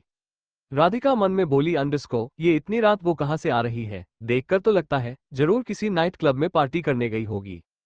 क्लब का ख्याल आते ही उसके सामने पिछली रात का हादसा एक फिल्म की तरह चले लगा। डर से उसकी रूह कांप गई। वो भले ही लालची थी और एक ऐश की जिंदगी जीना चाहती थी, लेकिन वो कैरेक्टर लेस नहीं थी। बलदेव को छोड़कर उसने कभी किसी और लड़के के बारे में नहीं सोचा। वो कर बेड पर लेट गई। उसे काफी अजीब लग रहा था। उसकी आंखों के कोनों से आंसू गिर रहे थे। उसे खुद नहीं पता था ऐसा क्यों हो रहा है। उसने अपनी आंखें बंद की और उसे नींद आ गई। मुंबई, सुबह के 7 बज रहे थे। श्रेया रूम में आई। उसने कांच से देखा, अविका पूल के पास लगे चेयर पर सो रही थी। अविका सुबह 5 बजे ही उठ गई थी और नहा धोकर फ्रेश भी हो गई थी, पर वो नीचे नहीं गई और पूल के पास आकर चेयर पर बैठ गई और उसकी आंख लग गई। जैस्पर उसके पास में बैठा था। श्रेया उससे कुछ दूरी पर खड़ी हो गई। वो अविका को जगाने से कतरा रही थी क्योंकि फ्रेंड कम बॉडीगार्ड जैस्पर उसके पास में बैठा था। जैस्पर ने श्रेया को देखा और फिर उठकर वहां से बाहर चला गया। श्रेया अविका के पास गई और उसे जगाया और गुड मॉर्निंग विश किया। रात में अभय से बात कर लेने के बाद अविका पूरी तरह से नॉर्मल हो गई थी। एक प्यारी सी स्माइल के साथ अविका ने भी उसे मॉर्निंग कहा। ये देख श्रेया मन में बोली, अंडरस्को, लगता है मैम और बॉस की बात हो गई है, तभी मैम का मूड इतना अच्छा है। वो ये सोच रही थी कि उसने देखा अविका का एक्सप्रेशन अचानक से बदल गए हैं और वो काफी चिड़चिड़ी लग रही थी और खुद में ही बड़बड़ाए जा रही है। वो बोली, अंडरस्को, मैम क्या हुआ, आप ठीक तो है। अविका ने उसे मुंह बनाकर देखा और बोला, अंडरस्को, तुम जाओ यहाँ से। ये सुन श्रेया को काफी अजीब लगा। वो खुद से बोली, अंडरस्को, अभी तो एकदम ठीक थी, अचानक से इन्हें क्या हो गया। सोचते हुए उसने अविका को देखा जो अब उसे घूर रही थी। वैसे तो दोनों में काफी अच्छी बॉन्डिंग थी, लेकिन अविका के मूड का कोई भरोसा नहीं था। श्रेया ने बोलने के लिए मुंह खोला ही था कि तपाक से अविका ने कहा, अंडरस्को जाओ यहाँ से। श्रेया को कुछ कहते नहीं बना। वो ये भी जानती थी अगर उसकी मैम नाराज हो गई तो उन्हें मनाना शेर की गुफा में हाथ डालने से भी ज्यादा खतरनाक हो जाएगा, और अभी तो उसके बॉस भी यहाँ नहीं है। उसने हाँ कहा और वहां से चली गई। अविका तब तक उसे देखती रही जब तक श्रेया उसकी आंखों से ओझल नहीं हो गई। अविका चेयर से उठी और चेयर को देखा जहां पर ब्लड का दाग लग चुका था। उसका पीरियड आ चुका था। वो जल्दी से वॉशरूम में गई और चेंज करके बाहर आए।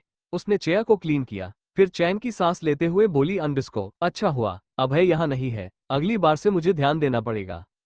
कहते हुए उसे कुछ सूझा और वो रूम में आ गई। उसने फोन में ठीक 1 महीने बाद का रिमाइंडर सेट किया और बोली, अंडरस्को पता नहीं अभय उठा होगा या नहीं, एक नंबर का आलसी इंसान है, अगर मैं उसे सुबह ना उठाऊं तो पूरे दिन सोता रहेगा।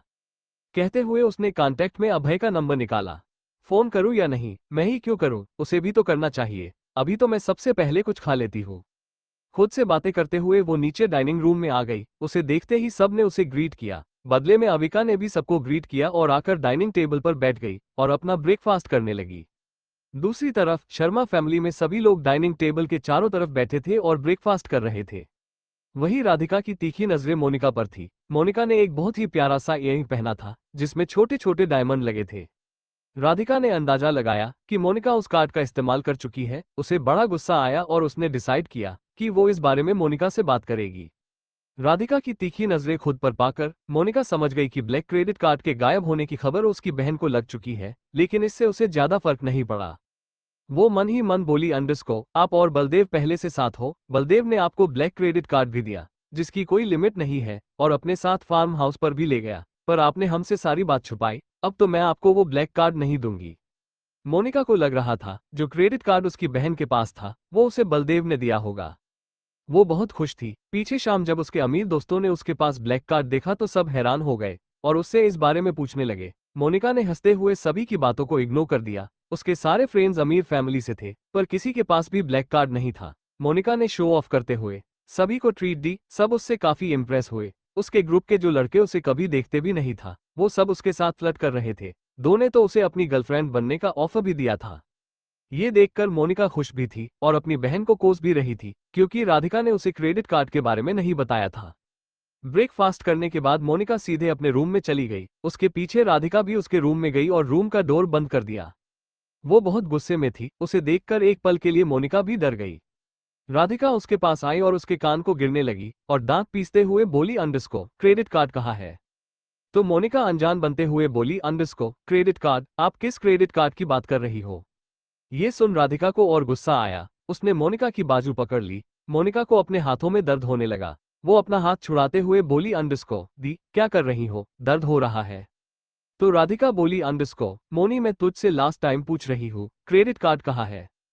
तो मोनिका बोली, अंडरस्को दी आप क्या बोल रही हो और आप किस क्रेडिट कार्ड की बात कर रही हो, मुझे कुछ समझ नहीं आ रहा। ये सुनकर राधिका को काफी गुस्सा आया। बलदेव से मिलने और उसके करीब जाने के लिए वो क्रेडिट कार्ड ही उसके पास इकलौता सहारा था। उसने मोनिका का हाथ झटक दिया और उसका कबर्ड खोलकर उसमें ब्लैक क्रेडिट कार्ड को ढूंढने लगी। कुछ ही सेकंड में मोनिका के सारे महंगे ड्रेसेस के कलेक्शन नीचे फर्श पर पड़े थे। मोनिका ने एक एक पैसे कलेक्ट करके उन सभी ड्रेसेस को खरीदा था। उसे काफी बुरा लगा। वो ये भी जानती थी कि एक ना एक दिन उसकी बहन को क्रेडिट कार्ड के बारे में पता चल जाएगा। वो हार मानते हुए बोली, अंडरस्को आपका ब्लैक क्रेडिट कार्ड मेरे बस में है। इतना सुनते ही राधिका के हाथ रुक गए। मोनिका ने क्रेडिट कार्ड बाहर निकाला और राधिका की तरफ बढ़ा दिया। खुश होते हुए राधिका ने क्रेडिट कार्ड को लेने के लिए हाथ आगे किया कि तभी मोनिका ने अपना हाथ पीछे कर लिया। राधिका चीढ़ गई। वो गुस्से से बोली, अंडरस्को मोनी यह क्या मजाक है, ला वो मुझे दे। तो मोनिका एक स्माइल के साथ बोली, अंडरस्को ले लेना दी, पर पहले मुझे ये बताओ जब बलदेव और आप पहले से साथ हैं फिर आपने हम सबसे यह बात क्यों छुपाए? राधिका सवालिया नजरों से उसे देखने लगी जैसे पूछ रही हो, अंडरस्को तू कहना क्या चाहती है? मोनिका बोली, अंडरस्को कॉमोन दी अब तो एक्टिंग करना बंद करो, मुझे पता है आपको ये ब्लैक क्रेडिट कार्ड बलदेव ने दिया है। ये सुनकर राधिका ने अपना सिर पीट लिया। उसे समझ नहीं आ रहा था कि उसकी बहन इतनी बड़ी बेवकूफ कैसे हो सकती है, लेकिन जो बात मोनिका ने आगे कहा वो सुनकर राधिका को एक झटका लगा। मोनिका ने बोली, अंडरस्को आपको पता है ये golden black credit card Indian में सिर्फ 25 फैमिली के पास है और मुंबई में ये कार्ड कैरी करने वाली 13 फैमिली है जिनमें से एक मिश्रा फैमिली भी है, और इस बात से साफ पता चलता है आपको ये कार्ड बलदेव मिश्रा ने दिया है। ये सब सुनने के बाद राधिका हैरानी से बोली, अंडरस्को इसका मतलब अविका जिस आदमी के साथ है वो मुंबई की 13 अमीर परिवारों में से एक है। तो मोनिका कंफ्यूज होते हुए बोली अंडरस्को दी, आप क्या बोल रही हो? अब इन सब में वो बेवकूफ अविका कहाँ से आ गई? इस पर राधिका बोली अंडरस्को बेवकूफ अविका नहीं तू है, मुझे ये ब्लैक कार्ड बलदेव ने नहीं दिया, ये क्रेडिट कार्ड तो अविका का है। ये सुनकर तो मानो मोनिका को 440 वोल्ट का झटका लगा। वो बोली अंडरस्को क्या?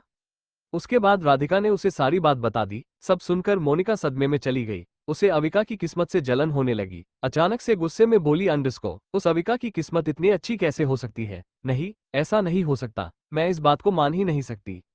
इस पर राधिका कुछ बोलने को हुई कि उन्हें बाहर से कुछ आवाजें सुनाई दी। दोनों कमरे से बाहर गई और लिविंग रूम में पुलिस को देखकर दोनों डर से कांपने लगी। राधिका और मोनिका कमरे से बाहर आए। लिविंग रूम में कई सारे पुलिस ऑफिसर को देखकर दोनों हैरान हो गई और एक दूसरे को देखने लगी। मोनिका ने आंखों के इशारों से राधिका से पूछा अंडरस्को ये लोग हमारे घर में क्या कर रहे हैं? तो राधिका बोली अंडरस्को मुझे क्या पता। सुनीता शर्मा दिनेश जी के पीछे खड़ी थी। वही दिनेश शर्मा एक ऑफिसर से रिक्वेस्ट करते हुए बोल रहे थे अंडरस्को सर, आपको जरूर कोई गलत फहमी हुई है। मेरी बेटियों के पास मिसेज सिंघानिया का क्रेडिट कार्ड कहाँ से आएगा? आपको जरूर कोई गलत इन्फॉर्मेशन मिली है। आप एक बार और पता करिए, आपको सही दोषी मिल जाएगा।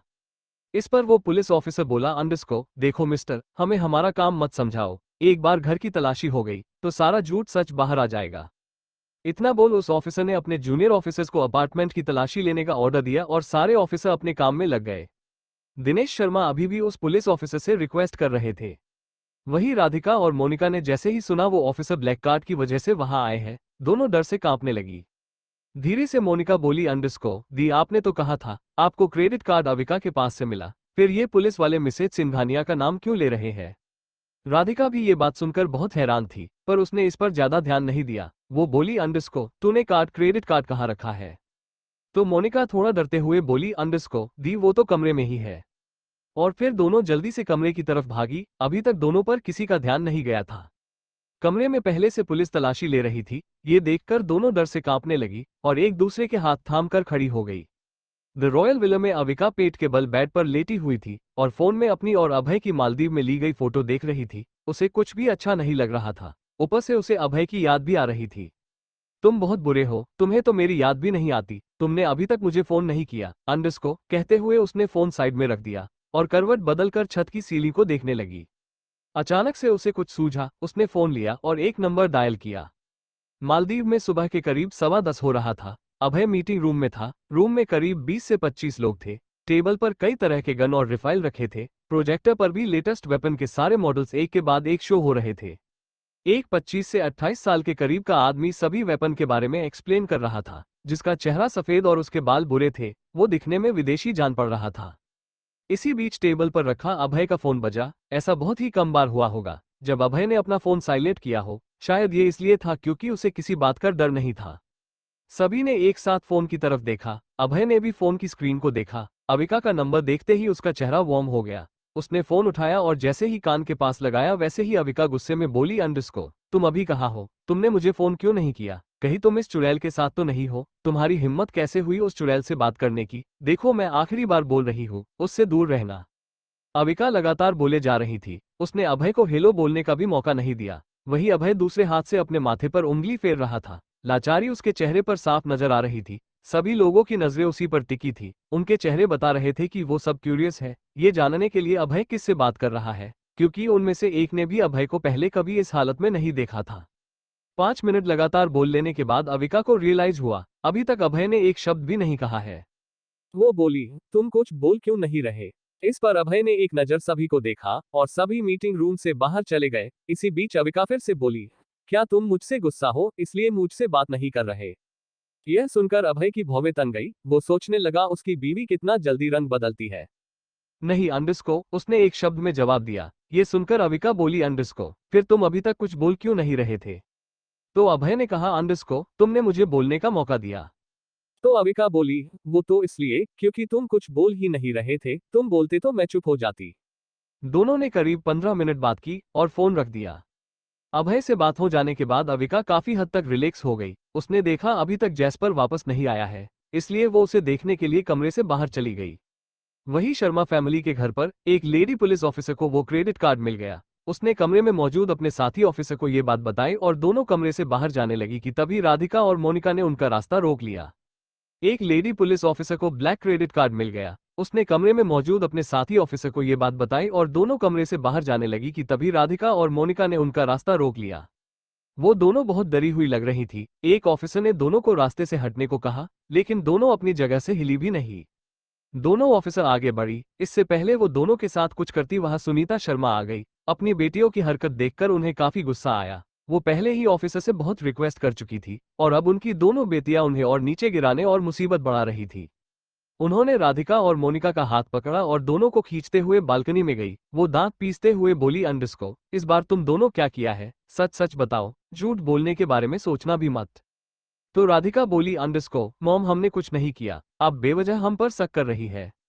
इतना सुनते ही सुनीता जी की आंखें छोटी हो गई। वो दोनों को आंखें दिखाते हुए बोली, अंडरस्को, मैं तुम दोनों को अच्छे से जानती हूँ, इसलिए ये झूठा नाटक बंद करो और सच सच बताओ, तुम दोनों के पास मिसेस सिंघानिया का क्रेडिट कार्ड है या नहीं।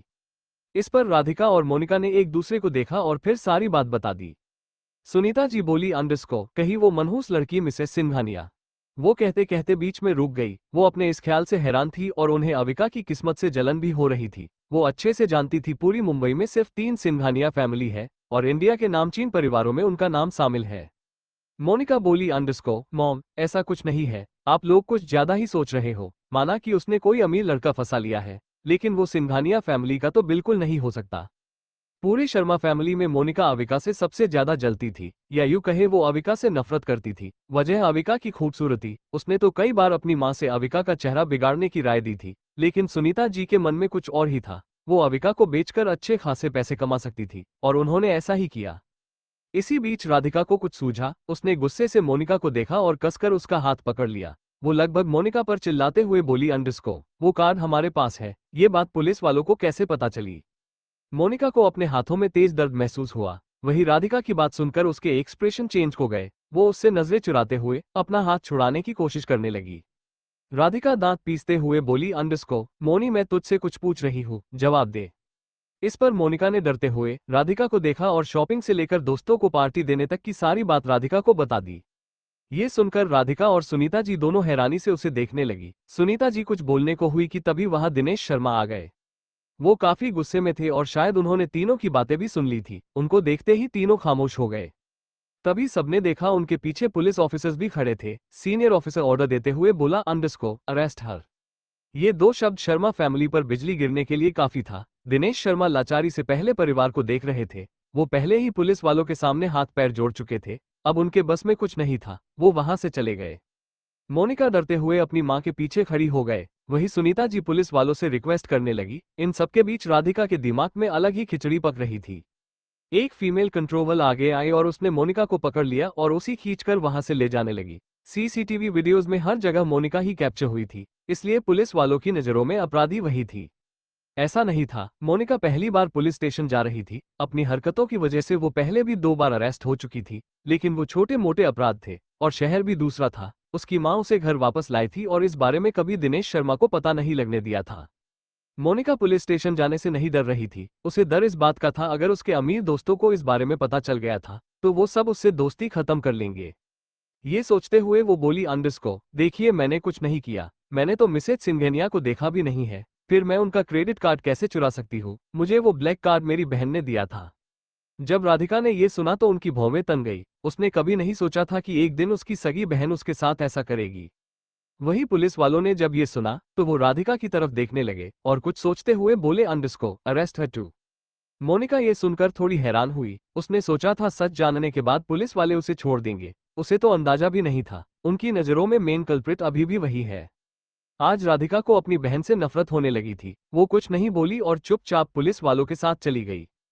सुनीता जी ने उन्हें रोकने की काफी कोशिश की, लेकिन कुछ भी फायदा भी हुआ। वो अपने पति दिनेश शर्मा को बुलाने के लिए कमरे की तरफ भागी और उन्हें एक और झटका लगा। दिनेश शर्मा ने कमरे को अंदर से लॉक कर दिया था।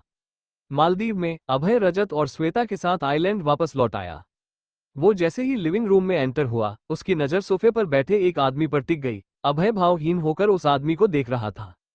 वो आदमी अभय की उम्र का था। उसकी हाइट भी अभय के बराबर थी। उसका रंग सांवला था। चेहरे पर 2 बड़े बड़े कट के निशान थे। उसके चेहरे पर एक स्माइल थी जो उसे और खतरनाक दिखा रही थी। रघुवीर, अभय के दुश्मनों के लिस्ट में इसका भी नाम शामिल था। रघुवीर हंसते हुए रंजीत मेहरा और मिहिर से बातें कर रहा था। नितारा ने देखा अभय आ चुका है और रघुवीर को ही देख रहा है, उसके चेहरे पर एक कुटिल मुस्कान आ गई और अचानक से चली गई। अविका को अभय के साथ ना देखकर वो मन में बोली, अंडरस्को, वो पागल लोमड़ी पूरे विला में नहीं है, अभय भी यहाँ अकेले आया है, कहीं वो यहाँ से चली नहीं। ऐसा नहीं हो सकता, अगर ऐसा हुआ तो मेरे सारे किए कराए पर पानी फिर जाएगा। मुझे पता करना होगा वो लड़की कहाँ है। उसने सबको एक्सक्यूज मी कहा और वहां से चली गई। सभी की नजर अभय पर गई। अभय उनकी तरफ बढ़ने लगा। रघुवीर चेहरे पर बड़ी सी स्माइल के साथ सोफे से उठा। हेलो पार्टनर, मैं कब से तुम्हारा इंतजार कर रहा था, लेकिन तुम तो सुबह से गायब हो। अंडरस्को कहते हुए वो अभय के गले लग गया और धीरे से उसके कान में बोला, अंडरस्को, सुना है तुमने शादी कर ली और तुम्हारी वाइफ काफी खूबसूरत है। ये सुनकर गुस्से से अभय ने मुठियां भींच ली। उसने सोफे पर बैठे रंजीत मेहरा को देखा और बिना भाव के कहा, अंडरस्को, शायद पिछली बार जो तुम्हारे साथ हुआ उसे तुम भूल चुके हो, कहो तो फिर से याद दिला दूं। ये सुनकर रघुवीर के चेहरे की हवाएं उड़ गई। Look of Triumph, look of Triumph, look of Triumph. वो खा जाने वाली नजरों से अभय को देखने लगा। Pouting pouting pouting. अभय की बात रघुवीर को चुभ गई। वो खा जाने वाली नजरों से अभय को घूरने लगा। अभय ने उसे पूरी तरह से इग्नोर कर दिया और जगाकर रंजीत मेहरा के साथ सोफे पर बैठ गया। रघुवीर ने खुद को ठीक किया और आकर सबके साथ बैठ गया। उसकी नजर अभी भी अभय पर टिकी थी। ये चीज रंजीत मेहरा और मिहिर ने भी नोटिस कर लिया था। अभय और रघुवीर के बीच की दुश्मनी के बारे में रंजीत मेहरा नहीं जानते थे। उनके लिए अभय, मिहिर, नितारा और रघुवीर एक समान थे। रघुवीर रंजीत मेहरा के दोस्त का बेटा था, शायद इसलिए अभी उसकी सभी गलतियों को इग्नोर करता था। अभय नहीं चाहता था उसके बाबा और उनके दोस्ती के बीच कोई दरार आए। वही रघुवीर इस बात का फायदा उठाकर हमेशा अभय के कामों में अपनी टांग अड़ाता रहता था। रंजीत मेहरा बोले, underscore, is everything okay between you two? जब से आए हो एक दूसरे को जानलेवा नजरों से देख रहे हो। इस पर अभय ने कुछ नहीं कहा। वही रघुवीर झूठी हंसी के साथ बोला, अंडरस्को, अरे नहीं नहीं अंकल, सब ठीक है, मैं बस अभय से थोड़ा नाराज हूँ। रंजीत मेहरा ने अभी के कंधे पर हाथ रखा और गर्व के साथ बोले, अंडरस्को, ऐसा क्या कर दिया मेरे शेर ने जो तुम इससे नाराज हो गए? तो रघुवीर बोला, अंडरस्को, ज्यादा कुछ नहीं अंकल, बस इसने अचानक से शादी कर ली और हमें कानों कान खबर भी नहीं लगने दी। इस पर रंजीत मेहरा हंसने लगे और कुछ नहीं बोले। उन्होंने आज तक अभय के किसी मामले में सवाल नहीं किया था। रघु ने आसपास देखा, ना उसे नितारा दिखी और न ही अविका। उसने सुना था अभय की वाइफ बहुत सुंदर है और उसका नेचर किसी बच्चे की तरह है। अभय उसे अपनी जान से ज्यादा चाहता है और उसकी हर बात मानता है। ये सब सुनने के बाद रघुवर अविका को देखने के लिए काफी क्यूरियस था। वो बोला, अंडरस्को, भाभी जी दिखाई नहीं दे रही, लगता है अभय उन्हें सबसे छुपा कर रखता है। जैसे ही अभय ने ये सुना, उसकी काली गहरी आंखें रघुवीर को घूरने लगी। रघुवीर अपनी बत्तीसी दिखाते हुए बोला, अंडरस्को, अरे पार्टनर, नाराज क्यों होते हो? मैं तो बस भाभी जी को देखना चाहता था। आफ्टर ऑल मैं तुम्हारा दोस्त हूँ, मेरा इतना हक तो बनता है। ये सुनकर मिहिर के चेहरे पर स्माइल आ गई, जैसे उसने अभी कोई जोक सुन लिया हो। वही अभय ने फिर से उसे इग्नोर कर दिया और फोन में बिजी हो गया। रंजीत मेहरा को भी कुछ गड़बड़ लगी। पिछले 2 दिन से अविका सुबह 6 बजे उन्हें गार्डन में मिलने आती थी। उन्होंने अभय से पूछा, अंडरस्को, अविका कहाँ है? वो नीचे क्यों नहीं आई? कहीं वो फिर से बीमार? इतने में मिहिर बोला, अंडरस्को, बाबा वो मुंबई वापस चली गई। ये सुनकर रंजीत मेहरा थोड़े हैरान हुए। उन्होंने सवालिया नजरों से अभय को देखा तो अभय बोला, अंडरस्को, उसे जैस्पर की याद आ रही थी और वो उससे मिलना चाहती थी। ये सुनकर रंजीत मेहरा ने आगे कुछ नहीं पूछा। वही मिहिर स्माइल करने लगा। पिछली शाम उसने अविका और अभय को लॉबी में देख लिया था। अविका की हरकतों को देखकर पहले उसे काफी अजीब लगा, लेकिन जब उसने सुना अभय उसे जबरदस्ती इंडिया भेज रहा है तो उसे काफी अजीब लगा था। आज उसे पता चला ये सब रघुवीर के यह अचानक आ जाने की वजह से हुआ। जब रघुवीर ने ये सुना तो उसे काफी गुस्सा आया। वही नितारा भी अपने आदमियों को अविका के बारे में पता करने को कहकर लिविंग रूम में वापस आ गई थी। उसने उम्मीद नहीं को थी उसे ये सब सुनने को मिलेगा। कुछ समय बाद रघुवीर और नितारा एक कमरे में थे। नितारा चुपचाप सोफे पर बैठी थी। वही रघुवीर गुस्से से नितारा पर चिल्लाए जा रहा था। अचानक से रघुवीर ने नितारा की गर्दन पकड़ ली। उसकी आंखों में खून उतर आया था। वो दांत पीसते हुए बोला, अंडरस्को, अगर तुम चाहती हो मैं अभय के साथ कुछ ना करूं तो जितना जल्दी हो सके उतना जल्दी अभय की बीवी को मेरे बेड तक पहुंचा दो। अगर तुमने ऐसा नहीं किया तो मैं तुम्हारे साथ क्या क्या कर सकता हूं ये तो तुम्हें पता ही होगा। कहते हुए रघुवीर किसी हैवान से भी ज्यादा खतरनाक नजर आ रहा था। नितारा को सांस नहीं ले पा रही थी। उसकी आंखों से लगातार आंसू गिर रहा था। उसकी हालत बिन पानी मछली की तरह हो गई थी। वो खुद को छुड़ाने के लिए चटपटा रही थी और अपने हाथ पैर चला रही थी।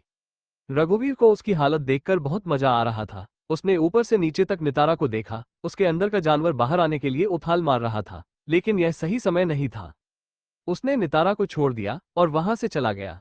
नितारा जोर जोर से सांसें लेने लगी। दूसरी तरफ अमेरिका में रात के 12 बज रहे थे। अनिरुद्ध और माया एक दूसरे की बाहों में बेड पर लेटे हुए थे। माया अनिरुद्ध की चेस्ट पर उंगली घुमाते हुए बोली, अंडरस्को जान। तो अनिरुद्ध बोला, अंडरस्को हम। तो माया बोली, अंडरस्को मुझे इंडिया नहीं जाना। क्या हम हमेशा के लिए यही नहीं रह सकते? ये सुनकर अनिरुद्ध ने उसे देखा और उसके चेहरे पर हाथ फेरते हुए बोला, अंडरस्को अगर तुम यहां रही तो तुम्हारी फैमिली का ध्यान कौन रखेगा? इस पर माया ने कहा, अंडरस्को हम उन्हें भी यही बुला लेंगे, तुम अपनी मॉम को यहां बुला लेना, हम सब साथ साथ यही हंसी खुशी रहेंगे।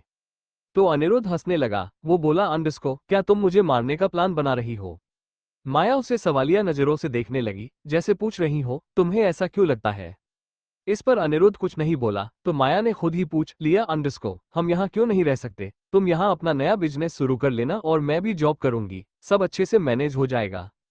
कहीं न कहीं अनिरुद्ध भी यही चाहता था। वो सब कुछ छोड़कर अपनी जिंदगी की एक नई शुरुआत करना चाहता था और खुशहाल भरा जीवन जीना चाहता था, पर उसे पता था वो ऐसा नहीं कर सकता। उसने माया को अपने ऊपर किया और बोला, अंडरस्को तुम्हें अब डरने की जरूरत नहीं है, इस बार मैं कुछ गलत नहीं होने दूंगा। इस पर माया ने हाँ में सिर हिलाया और उसने सीने पर सिर रखकर सो गई। वही अनिरुद्ध की आंखों में नींद नहीं थी। वो आने वाले दिनों के बारे में सोच रहा था। उसे पता था अब तक मिस्टर सिंघानिया को सब पता चल गया होगा और वो उसके लिए कोई नई मुसीबत खड़ी करने वाले होंगे। मुंबई में दोपहर के 1 बज रहा था। जून का महीना शुरू हो गया था। गर्मी अपने उथाम पर थी। आसमान में हल्के बादल थे, लेकिन बारिश का कहीं नामो निशान नहीं था। मुंबई में बिन मौसम बारिश हो जाती थी, लेकिन आजकल मौसम अपने ही मूड में थे। मिश्रा कॉरपोरेशन के 23वें फ्लोर के एक केबिन में बलदेव अपनी चेयर पर सिर टिका के बैठा था। उसके हाथ में एक फाइल थी, जिसे वो पिछले कई घंटों से बार बार देख रहा था। कुछ पल बाद उसने फाइल टेबल पर रख दिया और आंखें बंद करके कुछ सोचने लगा। तभी एक लड़की आकर उसकी गोद में आकर बैठ गई। बलदेव ने अपनी आंखें खोली और अपनी गोद में बैठी लड़की को देखा। उस लड़की ने नीचे शॉर्ट स्कर्ट पहना था और ऊपर सिर्फ एक ब्रा। उसके शरीर पर लाल निशान साफ नजर आ रहे थे। एक ही पल में उसने अपनी ब्रा निकालकर नीचे फेंक दिया और बलदेव का हाथ लेकर अपने शरीर पर घुमाने लगी। बलदेव बिना किसी भाव के उस लड़की को देख रहा था। उसका चेहरे पर साफ लिखा था कि उसे उस लड़की में कोई दिलचस्पी नहीं है। वो लड़की उसे किस करने के लिए उसकी तरफ झुकी कि तभी किसी ने केबिन का डोर नॉक किया। बलदेव ने उस लड़की रोक दिया और बोला, अंडरस्को अपने कपड़े पहन लो। ये सुनकर इस लड़की का चेहरा उतर गया। वो मुंह बनाकर वहां से वॉशरूम की तरफ चली गई। टीना केबिन में एंटर हुई। उसके हाथ में एक फाइल थी, जो हुबहू उसी फाइल को कॉपी लग रही थी, जिसे बलदेव कुछ समय पहले देख रहा था, और बलदेव के सामने रुक गई। टीना ने फाइल बलदेव के सामने रख दिया। बलदेव आंखें छोटी करके फाइल को घूरने लगा और किसी गहरी सोच में डूब गया। वॉशरूम में गई लड़की बाहर आई। उसने टीना को अपनी कातिलाना आंखें देखा और फिर पैर पटकते हुए केबिन से बाहर चली गई। हील की आवाज से बलदेव अपने ख्यालों से बाहर आया। उसने देखा टीना अभी उसके सामने थी। उसने फाइल उठाई और उसके पन्ने पलटते हुए बोला, अंडरस्को एनीथिंग एल्स?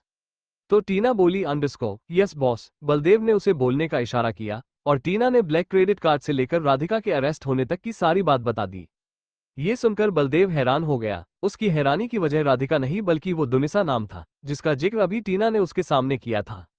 राधिका के घर पर मिसेज सिंघानिया का ब्लैक क्रेडिट कार्ड मिला। अंडरस्को कहते हुए वो सोच पड़ गया। जहां तक उसे पता था, मुंबई के तीनों सिंघानिया फैमिली में से किसी भी फीमेल के पास ब्लैक क्रेडिट कार्ड नहीं था। फिर टीना किस मिस सिंघानिया की बात कर रही थी? सोचते हुए उसने सवाल किया, अंडरस्को मिसेज सिंघानिया? तो टीना ने सिर झुका लिया। उसने काफी कोशिश की थी मिसेज सिंघानिया के बारे में पता लगाने की, पर उसके कनेक्शन मजबूत नहीं था, इसलिए उसे कुछ भी पता नहीं चला सका।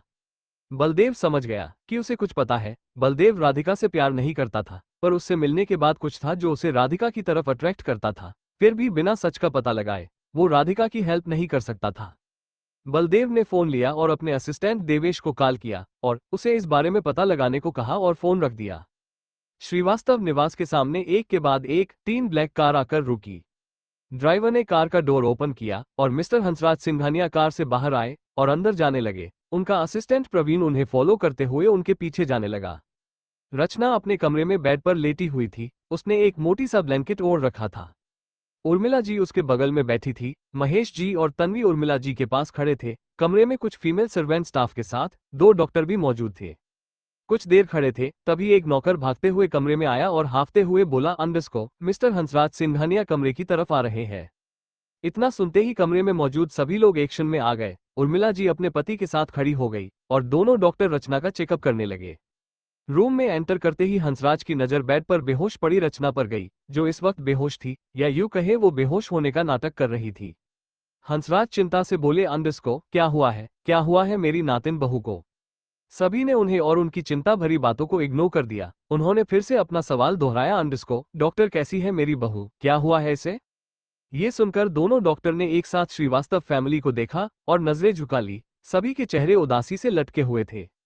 रचना हंसराज के बचपन के दोस्त की बड़ी पोती थी। 4 साल पहले उनके दोस्त का देहांत हो गया। उन्होंने अपने दोस्त से वादा किया था कि वो उनकी पोती का ख्याल रखेंगे और उनकी दूसरी पोती की शादी के लिए अपने अभय को मनाएंगे। उन्होंने कई दफा अभय से तवनी के बारे में बात की थी, लेकिन उनकी एक भी बात का असर अभय पर नहीं हुआ। अभय उनसे हर मामले में आगे था, वो चाहकर भी उस पर अपना हुक्म नहीं चला पाते थे। उनका एक वादा पहले ही टूट चुका था, वो हर हालत में अपना दूसरा वादा पूरा करना चाहते थे। अब हंसराज को रचना की चिंता होने लगी। उन्होंने गुस्से में डॉक्टर से पूछा तो डॉक्टर डर गई। वो झूठ नहीं बोलना चाहती थी, लेकिन सच भी नहीं बोल सकती थी। मिसेज सिंघनिया ने खुद की जान लेने की कोशिश की है, अंडस को पहली महिला डॉक्टर ने कहा। वो इससे आगे कुछ बोल नहीं पाए। हंसराज ये सब सुनकर मानो सदमे में चले गए हो। वो ब्लैक होकर डॉक्टर को देखे जा रहे थे। ये देखते हुए दूसरी डॉक्टर बोली, अंडस को अभी यह ठीक है और कुछ समय बाद इन्हें होश भी आ जाएगा। आप लोग ज्यादा मत घबराइए और समय समय पर इन्हें इनकी दवाइयां देते रहिए। हर वक्त इनके साथ एक व्यक्ति मौजूद रहे। कहते हुए उस डॉक्टर ने फिर एक बार महेश श्रीवास्तव की तरफ देखा। असिस्टेंट प्रवीण ने ये नोटिस कर लिया। लगता है दाल में कुछ काला है। मैं भी क्या बोल रहा हूँ, यहाँ तो पूरी फैमिली, पूरी दाल काली है। ओम्हू, ये बुढ़ा भी एक नंबर का पागल है। खुद को इतना होशियार समझता है, पर मैंने इससे बड़ा बेवकूफ कहीं नहीं देखा। अंडस को अपने में ये सब बोल रहा था। डॉक्टर ने एक लंबा चौड़ा प्रिस्क्रिप्शन लिखा और महेश जी को दे दिया और उनसे जाने की इजाजत मांगी। महेश जी ने अपनी गर्दन हाँ में हिलाया। ये देख दोनों फीमेल खुश हो गई, लेकिन अपनी स्माइल चेहरे पर दिखने नहीं दिया। फाइनली अब उन्हें झूठा नाटक करने की जरूरत नहीं थी। दोनों ने अपना सूटकेस पैक किया और वहां से जाने लगी कि तभी हंसराज बोले, अंडस को अभी मेरी बहू को होश नहीं आया है और जब तक वो अच्छे से ठीक नहीं हो जाती तब तक यही रुककर उसका ख्याल रखो, बदले में तुम्हें मुमांगा इनाम मिलेगा। हालांकि दोनों डॉक्टर वहां से चली जाना चाहती थी, पर इनाम के लालच में दोनों ने जल्दी से जामे सिर हिलाया। इस बीच हंसराज ने कई दफा महेश और उनकी विदे की तरफ देखा, लेकिन उन दोनों ने उन्हें ऐसे इग्नोर कर दिया जैसे वो उनकी लाइफ में एक से नहीं करते। उन्होंने एक लंबी सांस ली। वो जानते थे रचना को अनिरुद्ध और माया का सच पता चल चुका है और वो अमेरिका भी गई थी, लेकिन वहां क्या हुआ यह उन्हें भी नहीं पता था। इसलिए उन्हें लग रहा था जरूर अनिरुद्ध ने माया के साथ मिसबिहेव किया होगा, इसलिए माया ने इतना बड़ा कदम उठा लिया। वो कमरे से बाहर आ गए और असिस्टेंट प्रवीण से कहा, अंडस को पता करो वापस अनिरुद्ध इंडिया कब आ रहा है। और इतना बोल वो आगे बढ़ गए। प्रवीण ने एक नजर रचना के रूम की तरफ देखा और फिर वो भी हंसराज के पीछे चला गया। वही कमरे में रचना उठकर बेड पर बैठ गई और दरवाजे की तरफ देखते हुए बोली, अंडस को कहीं उन्हें हम पर शक तो नहीं हुआ? इस तन्वी उसके पास बैठते हुए बोली, अंडस को उस बुड्ढे को सही से दिखाई देता तो वो आंख बंद करके हम पर भरोसा क्यों करता? कहते हुए तन्वी के चेहरे पर बड़ी सी स्माइल थी। रचना भी यह सुनकर हंसने लगी। तभी महेश जी बोले, अंडस को रचना अमेरिका में क्या हुआ, तुमने माया के साथ क्या किया और यहाँ आते ही यह सब नाटक, तुम हमें इस बारे में कब बताने वाली हो? उर्मिला जी बोली, अंडस को कहीं तूने कुछ गड़बड़ तो नहीं कर दी? ऐसा ना हो हमारे इतने साल के सपनों पर पानी फिर जाते और दामाद जी उस कलमुही के साथ। उनकी बातों को बीच में ही रचना बोल पड़ी, अंडस को मॉम ऐसा कुछ नहीं होगा। मैंने उस लड़की को ऐसी जगह पहुंचा दिया है जहां से वो चाहकर भी वापस नहीं आ सकती। इस पर महेश जी बोले, अंडस को अगर अनिरुद्ध ने उसे ढूंढ लिया तो तुम अच्छे से जानती हो उसके बाद क्या हो सकता है। महेश जी माया से कभी नहीं मिले था, पर वो जानते थे जो लड़का एक लड़की के लिए अपनी फैमिली के खिलाफ जा सकता है वो कुछ भी कर सकता है। और यहाँ बात अनिरुद्ध की थी, को बहुत जिद्दी और बेरहम था। एक वक्त था जब उसे अपने दादाजी के सामने घुटने टेकने पड़े, लेकिन ऐसा बार बार नहीं होने वाला था। एक ना एक दिन हंसराज इस दुनिया से चले जाएंगे और उसके बाद उनकी बेटी की जिंदगी पूरी तरफ से तबाह हो जाएगी। उन्होंने कई बार रचना को भी इस बारे में समझाने की कोशिश की थी, लेकिन वो उनकी बात सुनने को तैयार ही नहीं थी। वही उसके सपोर्ट में उर्मिला और तन्वी हमेशा तैयार रहती, जिस वजह से रचना को और बढ़ावा मिलता। जी की बातों का जवाब देते रचना ने कहा, अंडस को डैड डोंट वॉरी, हमें अनिरुद्ध और उसके गुस्से के बारे में ज्यादा सोचने की जरूरत नहीं है। अब तो उसे दादाजी संभाल देंगे। फिक्र तो इस वक्त अनिरुद्ध को होगी, उस माया की। अंडस को कहते हुए उसके चेहरे पर गुस्से की लकीर उभरने लगी। महेश जी आगे कुछ नहीं बोले और कमरे से बाहर चले गए। उनके साथ सभी सर्वेंट और डॉक्टर भी चली गई। रचना अपने माँ और बहन के साथ आगे की प्लानिंग करने लगी। मुंबई में अविका रूम में अकेली बैठी पॉपकॉर्न खा रही थी और सामने लेड स्क्रीन पर बीवी नंबर 1 मूवीज चल रही थी। मूवी देखते हुए अविका के मन में कई सारे ख्याल एक साथ आने लगे। अभय के लाख बार बताते के बावजूद भी उसे लग रहा था वो नितारा के साथ होगा, इसलिए उसने साउंड ऑफ किया और अभय को कॉल करने लगी। मालदीव शाम के 4 बज रहे थे और सभी लोग मीटिंग रूम में थे। अभय, रघुवीर, मिहिर और नितारा अमेरिकन कंपनी के पार्टनर थे। ये कंपनी रंजीत मेहरा और रघुवीर के डैड ने खरीदी थी। हालांकि रघुवीर का शेयर अभय से कम था। कोई भी काम करने के लिए उसे अभी की परमिशन चाहिए होती थी। कई बार तो अभय ने उसके गैर कानूनी कामों को बैन कर दिया था, जिस वजह से रघुवीर शुरू से उससे नफरत करता था। वो चाहकर भी अभय का कुछ नहीं कर सकता था, इसलिए वो उसे एक गहरी चोट देना चाहता था। यहाँ आने से पहले रघुवीर ने एक प्रोजेक्ट कैंसिल करवा दिया था और उसी प्रोजेक्ट को रिस्टार्ट करने के लिए वो अपने कुछ आइडिया और प्रोजेक्ट का बहाना लेकर मालदीव आया था, ताकि उस पर किसी का शक ना जाए। मीटिंग को स्टार्ट हुए 20 मिनट से ज्यादा हो गए थे। इसी बीच अभय का फोन बजा और सबकी नजरें एक बार उस पर चली गई। अभय की नजर फोन पर फ्लैश हो रहे नाम पर टिक गई। उसका फेस वार्म हो गया। ये देख रंजीत मेहरा बोला, अंडरस्को तुम बात कर सकते हो, हम वेट कर लेंगे। अभय ने उन्हें देखा और कहा, underscore no, it is not an important call, let's finish the meeting first. इतना कहकर उसने फोन को साइलेंट मोड पर किया और फिर फोन को टेबल पर उल्टा रख दिया। टू टू टू की आवाज के साथ फोन काट गया। अविका ने घूरकर हब्बी नेम को देखा और फिर से कॉल लगा दिया। एक बार फिर फोन टू टू की आवाज के साथ कट गया। कब अविका के मन में तरह तरह के ख्याल आने लगी। वो सोचने लगी, अंडरस्को अभय सोफे पर बैठकर फाइल पढ़ रहा है। नितारा उसके पास आते हुए उसकी गोद में बैठ गई। दोनों एक दूसरे को मुस्कुराकर देखने लगे। नितारा एक एक करके अभय के शर्ट के बटन खोलने लगी। अचानक से अभय ने उसे गर्दन से पकड़ा और उसे किस करने लगा और अविका अपने ख्यालों से बाहर आते हुए जोर से चिल्लाई और अपने पास पड़े सामने को फेंकते हुए कहने लगी, तुमने उसे किस कैसे किया? तुम बुरे हो, एक नंबर के घटिया इंसान हो, तुम ऐसा कैसे कर सकते हो? इतने में ही कमरे में जैस्पर के दहाड़ने की आवाज गूंजी। एकाएक उसकी नजर जैस्पर पर गई। फिर उसने अपने आसपास देखा और खुद को कमरे में पाया। मैं तो अपने कमरे में हूँ, इसका मतलब मैंने अभी जो देखा वो सब एक सपना था, अंडरस्कोर कहते हुए वो खुद में बड़बड़ाई और बेड से नीचे खुद गई। उसने जैस्पर को पूरी तरह इग्नोर कर दिया और कमरे से बाहर चली गई। उसका ऐसा बिहेवियर जैस्पर को पसंद नहीं आया। उसने एक नजर बेड पर देखा। पूरे बेड पर पॉपकॉर्न बिखरे थे। टीवी रिमोट और जूस का केन लुढ़क के उसके पैरों के पास आ गया था। जैस्पर को कुछ गड़बड़ लगी और वो अविका के पीछे जाने लगा। विला के दूसरे हिस्से में सोफे पर बैठे निशा, करण किसी एक चार्ट को देख रहे थे। उसके पास कुछ फाइल्स थी और एक फाइल टेबल पर ओपन पड़ी थी। वहीं दूसरे सोफे पर बैठे अजय और तेजस लेटेस्ट ट्रेंड में चल रहे ड्रेसेस देख रहे थे और उन्हें खरीदने का प्लान बना रहे थे। वहां लगे तीसरे सोफे पर गौरव और श्रेया बैठे थे। इन दोनों 50% काम दूसरों पर नजर रखना और उन्हें प्रोटेक्ट करने का था। अभी ये दोनों माया के टॉपिक पर बात कर रहे थे। इतने में अविका दौड़ती हाफती लिविंग रूम में एंटर हुई। उसके पीछे जैस्पर भी लिविंग रूम में एंटर हुआ और उन दोनों के पीछे सविता आंटी और कुछ फीमेल सर्वेंट भी लिविंग रूम में एंटर हुए। मेम साहब आराम से चलिए, आप गिर जाएंगी, आपको चोट लग सकती है। अविका के पीछे आ रही सविता आंटी कई बार यह एक लाइन रिपीट कर चुकी थी, लेकिन एक भी बार अविका ने उनकी बात नहीं सुनी। अविका सभी को इग्नोर करते हुए आकर श्रेया के सामने रुक गई। दौड़कर आने की वजह से उसकी सांसें ऊपर नीचे हो रही थी। सभी अपने सीट से उठ गए और हैरानी से उसे देखने लगे। श्रेया बोली, अंडरस्को मैम आप ठीक है, आप पहले यहाँ बैठिए और पानी पीजिए। कहते हुए उसने अविका को सोफे पर बिताया और टेबल से पानी का ग्लास लेकर तरफ बढ़ा दिया। नहीं, मुझे प्यास नहीं लगी, अविका ने पानी पीने से मना कर दिया। श्रेया ने पानी का ग्लास टेबल पर रखा और बोली, अंडरस्को आपको कोई काम था तो मुझे बुला लिया होता, आपने यहाँ आने की तकलीफ क्यों उठाए? वो तो मैं अंडरस्को कहते कहते अविका चुप हो गई। सभी एक दूसरे की शकल देखने लगे। निशा सविता आंटी के पास गई और बोली, अंडरस्को आंटी क्या आपको पता है मैडम यहाँ क्यों आई है? इस पर सविता आंटी ने ना में सिर हिलाया और अपने पीछे खड़ी सर्वेंट से बोली, अंडरस्को तुम सबको मेम साहब का ख्याल रखने के लिए बोला गया था। इस पर सभी ने हाँ में सिर हिलाया। सविता आंटी स्टिकटी बोली, अंडरस्को मैडम को क्या हुआ है, वो अचानक से यहाँ क्यों आई, इस बारे किसी को पता है? सभी ने अपना सिर झुका लिया, सिवाय एक लड़की के। वो लड़की दरवाजे के पास खड़ी अविका के ऑर्डर का वेट कर रही थी। जैस्पर के आने से पहले और आने के बाद जो हो उसने देखा सब बता दिया। निशा को कुछ कुछ समझ आने लगा था। वही जैस्पर चुपचाप सबसे दूरी बनाकर खड़ा था। पहले तो वो किसी को अभय एक कमरे के आसपास भी भटकने नहीं देता था, पर अविका के आने के बाद वो खुद चाहता था कि कोई न कोई उसके साथ रहे और उसकी जरूरत का ख्याल रखे। हाँ, जब वो अविका के साथ खेलता, अगर तब कोई उन्हें डिस्टर्ब नहीं कर सकता था।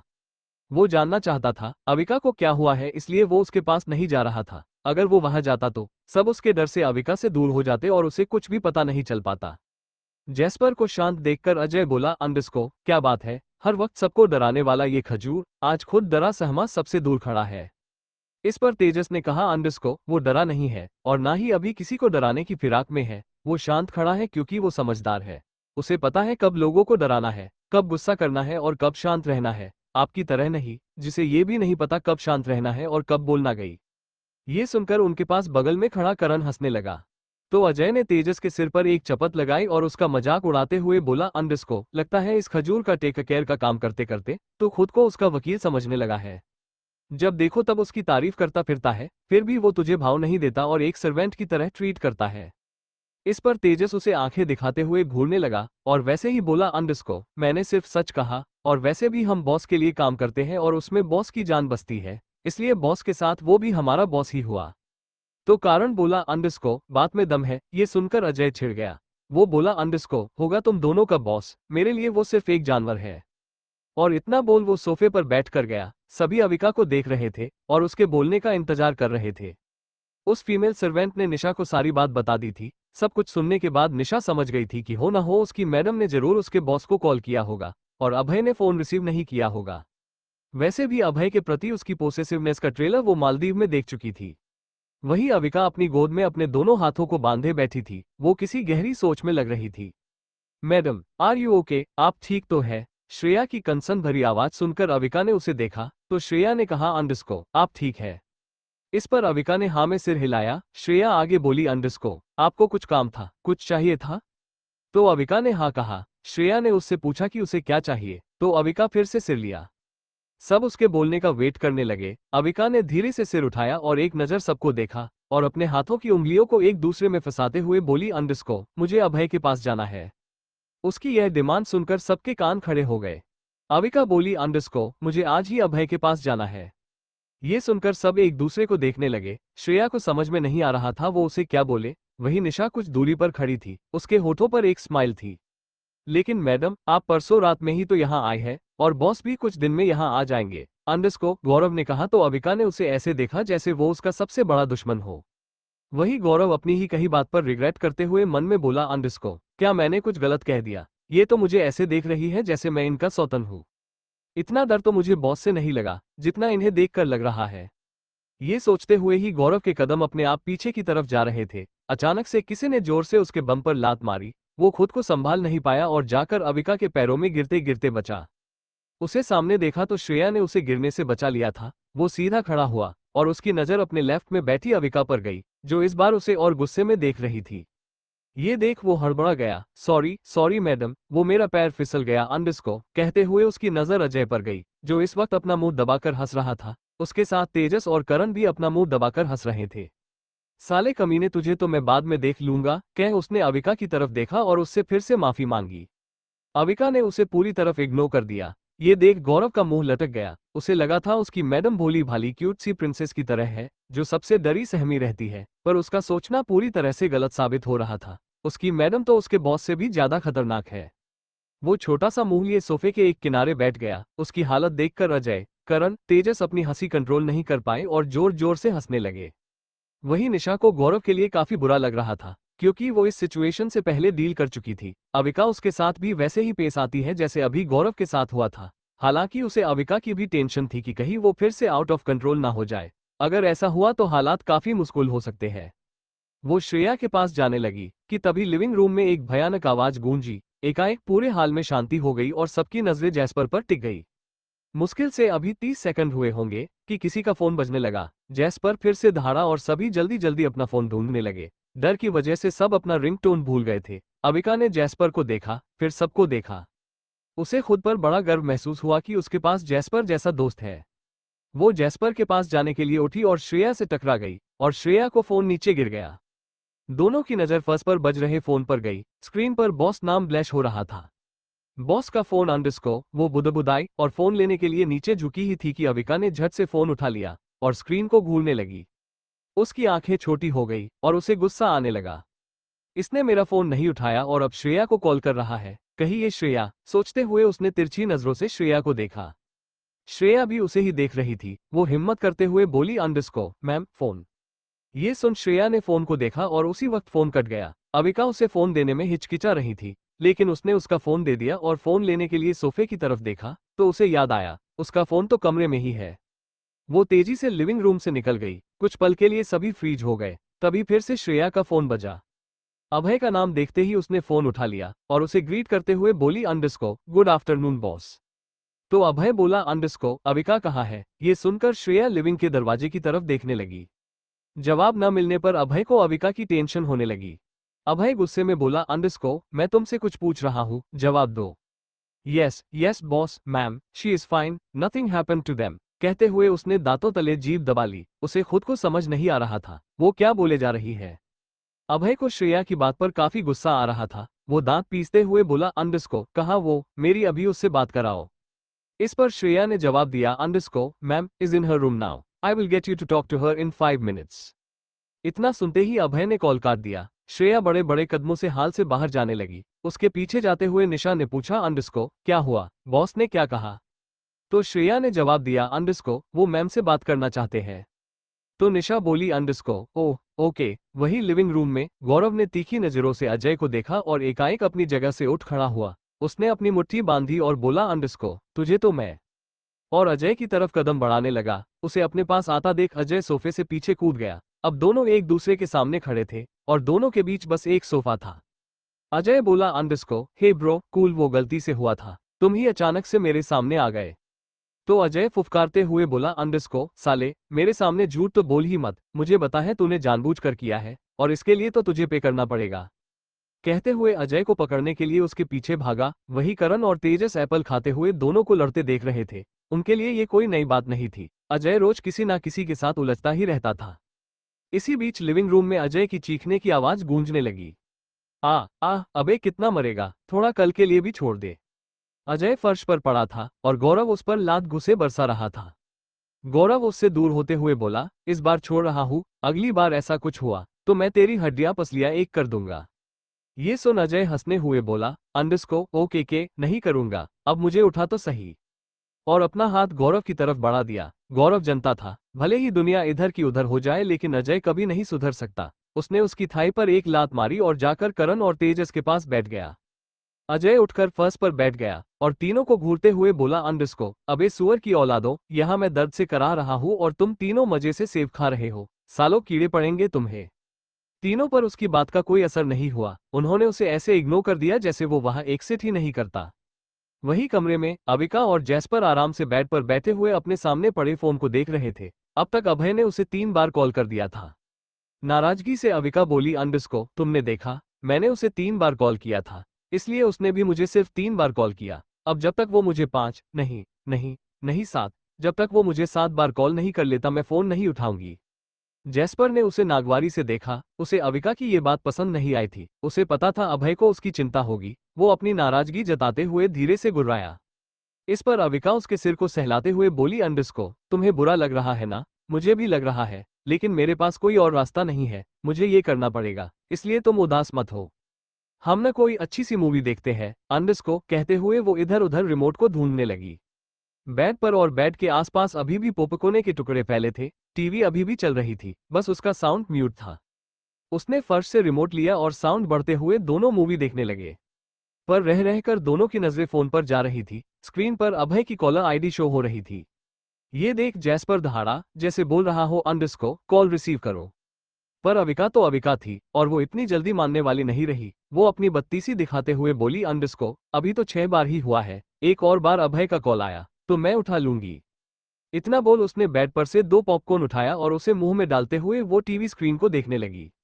जैस्पर ने एक नजर फोन को देखा, फिर अविका को और फिर वहां से जाना लगा। उसे जाता देख अविका बोली अंडरस्को जैस्पर रुको, कहाँ जा रहे हो। लेकिन जैस्पर नहीं रुका और नहीं मुड़कर अविका को देखा। अविका भी उसके पीछे जाने लगी कि उसका पैर कोल्ड ड्रिंक कैन के ऊपर पड़ा और उसका पैर फिसल गया। अविका खुद को संभाल नहीं आई और नीचे गिर गई। उसका सिर टेबल से टकराया और एक चीख के साथ कमरे में सन्नाटा पसर गया। उसकी चीख सुनते ही जैस्पर पीछे पलटा और अविका को रूम में लगे काफी टेबल के पास बेहोश पाया। वो एक छलांग के साथ उसके पास आया और उसे अपने पंजों से हिलाते हुए जोर से दहाड़ने लगा। निशा और श्रेया कमरे की तरफ आ रही थी। अविका की चीख सुनते ही वो दोनों दौड़ते हुए कमरे में आए। सामने का नजारा देखते ही दोनों हैरान रह गई। दोनों को देखते ही जैस्पर 2 कदम पीछे होते हुए जोर से दहाड़ा जैसे बोल रहा हो, अंडस्को, देखो इसे क्या हो गया, जल्दी से इसे होश में लाओ। दोनों ने पास जाकर देखा तो अविका के माथे पर एक छोटा सा कट था। वहां से खून तो नहीं निकल रहा था, लेकिन सूजन आ गई थी। ये देख श्रेया की हालत खराब हो गई। अविका का ध्यान रखने की जिम्मेदारी उसकी थी। अब तो अभय उसे छोड़ने वाला नहीं था। वो पत्थर की मूरत बने अविका को देख रही थी कि तभी उसके कानों में निशा की आवाज पड़ी। श्रेया, श्रेया, कहाँ खो गई तुम? तो श्रेया बोली, अंडस्को, कहीं तो नहीं। जल्दी से पानी लाओ, कह वो अविका की नव चेक करने लगी। श्रेया पानी का जग उसकी तरफ बढ़ाते हुए बोली, अंडस्को, पानी, पानी। ये सुन निशा ने उसे गुस्से से देखा और पानी का जग उससे के लिए और अविका के फेस पर पानी के छींटे मारने लगी। लगभग 10 मिनट बीत गया, लेकिन अविका को होश नहीं आया। जैस्पर गुर्राते हुए कमरे से बाहर चला गया। श्रेया घबराते हुए बोली, अंडस्को, हमें जल्द से जल्द मैम को हॉस्पिटल ले जाना चाहिए। नहीं, हम ऐसा नहीं कर सकते, वहां मैडम की हालत और बिगड़ सकती है। एक काम करो, चेक करो यहाँ कोई नुकीली चीज है। निशा ने कहा तो श्रेया उसकी बातों में हामी भरी और पूरे रूम की तलाशी लेने लगी। इस बीच अविका के फोन के साथ साथ श्रेया का फोन भी कई बार बार चुका था। मालदीव में अभय बीच पर खड़ा था और अपने फोन को घूर रहा था। उसे कुछ बड़बड़ महसूस हुआ। इस बार उसने निशा को कॉल किया, लेकिन निशा ने भी उसका कॉल नहीं उठाया। अचानक से उसके सामने हॉस्पिटल का सीन चलने लगा। जिस तरह से अविका ने खुद को मारने की कोशिश की थी, इस एक ख्याल से अभय के रोंगटे खड़े हो गए। वो भले ही अविका से प्यार नहीं करता था, लेकिन अब वो उसकी जिंदगी का वो हिस्सा बन चुकी थी जिसे चाहकर भी वो खो नहीं सकता था। कहीं मैंने उसे अकेले इंडिया भेजकर कोई गलती तो नहीं कर दी? गॉड, मुझे पहले ही उसका फोन उठा लेना चाहिए था। झुंझलाते हुए वो खुद में बड़बड़ाया और इस बार गौरव को कॉल किया। वही उससे कुछ दूरी पर खड़ा रघुवीर बहुत टाइम से अभय को नोटिस कर रहा था। इसे क्या हुआ? आज से पहले तो मैंने इसे कभी इस तरह से परेशान होते नहीं देखा। आखिर बात क्या है? मुझे इस बारे में पता लगाना होगा। अंडस्को, मन ये सब कहते हुए उसने किसी को कॉल लगाकर बातें करने लगा। वही इंडिया में जैस्पर विला के दूसरे हिस्से में जा रहा था। दूसरी तरफ से अजय अपने ही ख्यालों में गुम विला के पहले हिस्से की तरफ आ रहा था। तभी उसे अपने पैरों में तेज दर्द महसूस हुआ। वो एकाएक पीछे मुड़ा और जैस्पर को अपने इतने करीब देख वो डरते हुए मन में बोला, अंडस्को, बस इसी की कमी थी। आज तो सब मेरी जान के दुश्मन बने पड़े हैं, और यह मुझे अपने पैरों में दर्द क्यों हो रहा है? कहते हुए उसने अपने पैरों की तरफ देखा और पाया उसके पैरों से खून टपक रहा है। वो जोर से चिल्लाया।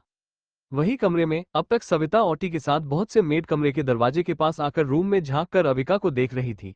सभी के मन में एक ही सवाल था कि अभी तक उनकी मैडम को हॉस्पिटल क्यों नहीं ले जाया गया और ना ही किसी डॉक्टर को वहां बुलाया गया। श्रेया से कहा, अंडस्को, श्रेया क्या कर रही हो, जल्दी करो। तो श्रेया बोली, अंडस्को, हाँ ढूंढ रही हूँ। इस पर सविता आंटी बोली, अंडस्को, मेम साहब आपको क्या चाहिए?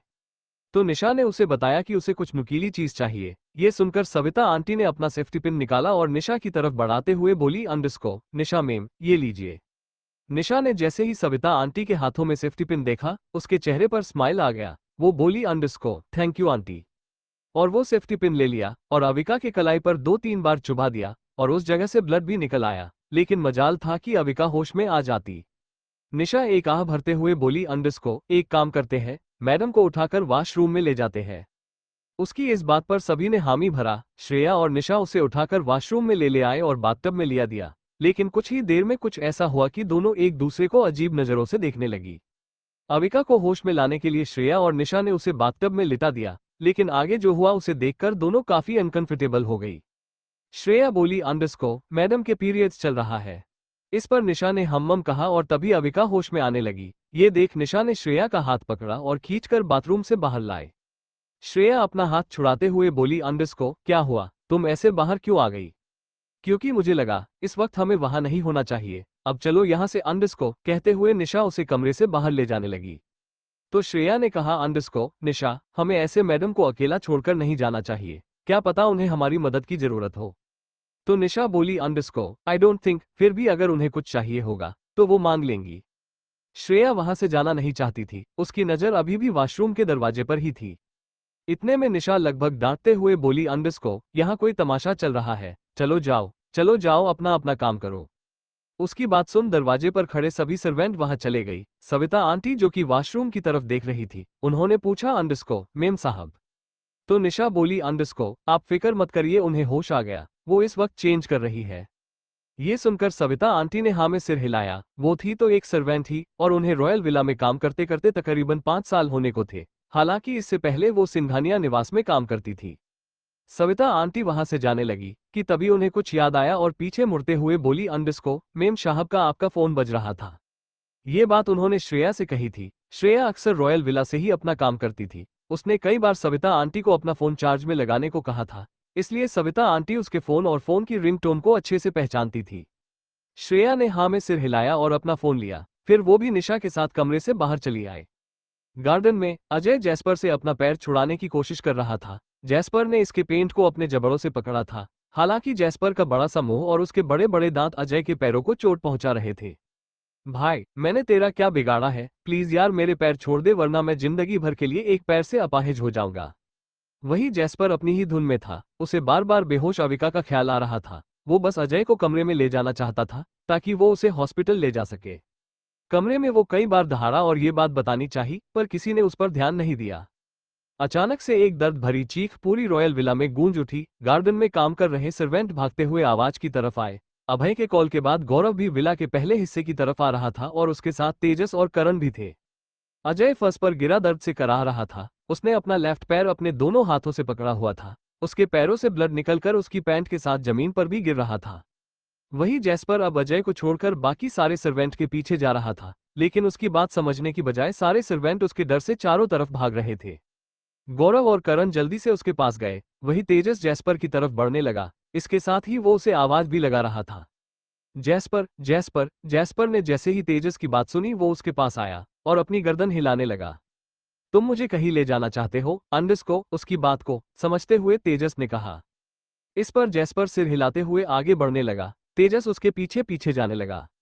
बाथरूम अविका को होश आया। उसे अपने सिर और हाथ में तेज दर्द हो रहा था। उसने पहले अपने सिर पर हाथ रखा और अपने चोट को टटोला, फिर उसने अपने लेफ्ट हैंड को सहलाया। उसे अपने दर्द से ज्यादा फर्क नहीं पड़ा। उसके लिए यह एक छोटा सा घाव था जो अपने आप ठीक हो जाने वाला था। वो उठने लगी, तभी उसकी नजर बाथटब के पानी पर पड़ी जो अब हल्का हल्का लाल हो चुका था। अविका ने ज्यादा नहीं सोचा। इससे पहले भी वो कई बार बेहोश हुई थी और जब वो होश में आती तो उसके जहन में बात कुछ धुंधली यादें रहती। उसने बाथटब खाली किया और खुद शॉवर लिया और बाथरोब पहनकर बाहर आ गई और अपने कपड़े लेकर वो फिर से अंदर चली गई और चेंज करके बाहर आए। कमरे से जैस्पर अविका की कमरे की तरफ बढ़ रहा था और उसके पीछे पीछे निशा, श्रेया और तेजस। वैसे तो निशा ने जैस्पर को बता दिया था कि अविका होश में आ चुकी है, पर जैस्पर को उसकी बातों पर भरोसा नहीं हुआ। श्रेया ने दरवाजा खोलना चाहा, पर डोर नॉक होने की वजह ओपन नहीं हुआ। ये देख वो खुद में बुदबुदाई, अंडस्को दरवाजा तो अंदर से बंद है, इसका मतलब मैम सच में होश में आ चुकी है। इस एक ख्याल से इसने चैन की सांस ली और कमरे का डोर नॉक किया। अंदर अविका बेड पर बैठी थी और फोन की स्क्रीन को देखते हुए सोच रही थी अभय को कॉल बैक करे या नहीं। दरवाजे पर दस्तक सुनकर उसने पूछा, अंडस्को कौन है? उसकी आवाज सुनकर सभी रिलैक्स हो गए। श्रेया बोली, अंडस्को मैडम दरवाजा खोलिए, जैस्पर और हम सब आपसे मिलना चाहते हैं। इस पर अविका उसे मना करते हुए बोली, अंडस्को अभी मैं बिजी हूँ, इसलिए मैं अभी किसी से नहीं मिल सकती। वो नहीं चाहती थी कोई उसकी चोट देखे और इसलिए उसने वॉशरूम से बाहर आने के बाद डोर लॉक कर लिया था और मिलने से भी मना कर दिया। जैस्पर उसकी आवाज सुनकर रिलैक्स हो गया। वो बिना कुछ बोले वहां से जाने लगा और उसके पीछे तेजस भी चला गया। श्रेया और निशा को लगा अविका चेंज कर रही होगी, इसलिए वो दोनों भी चुपचाप वहां से चली गई।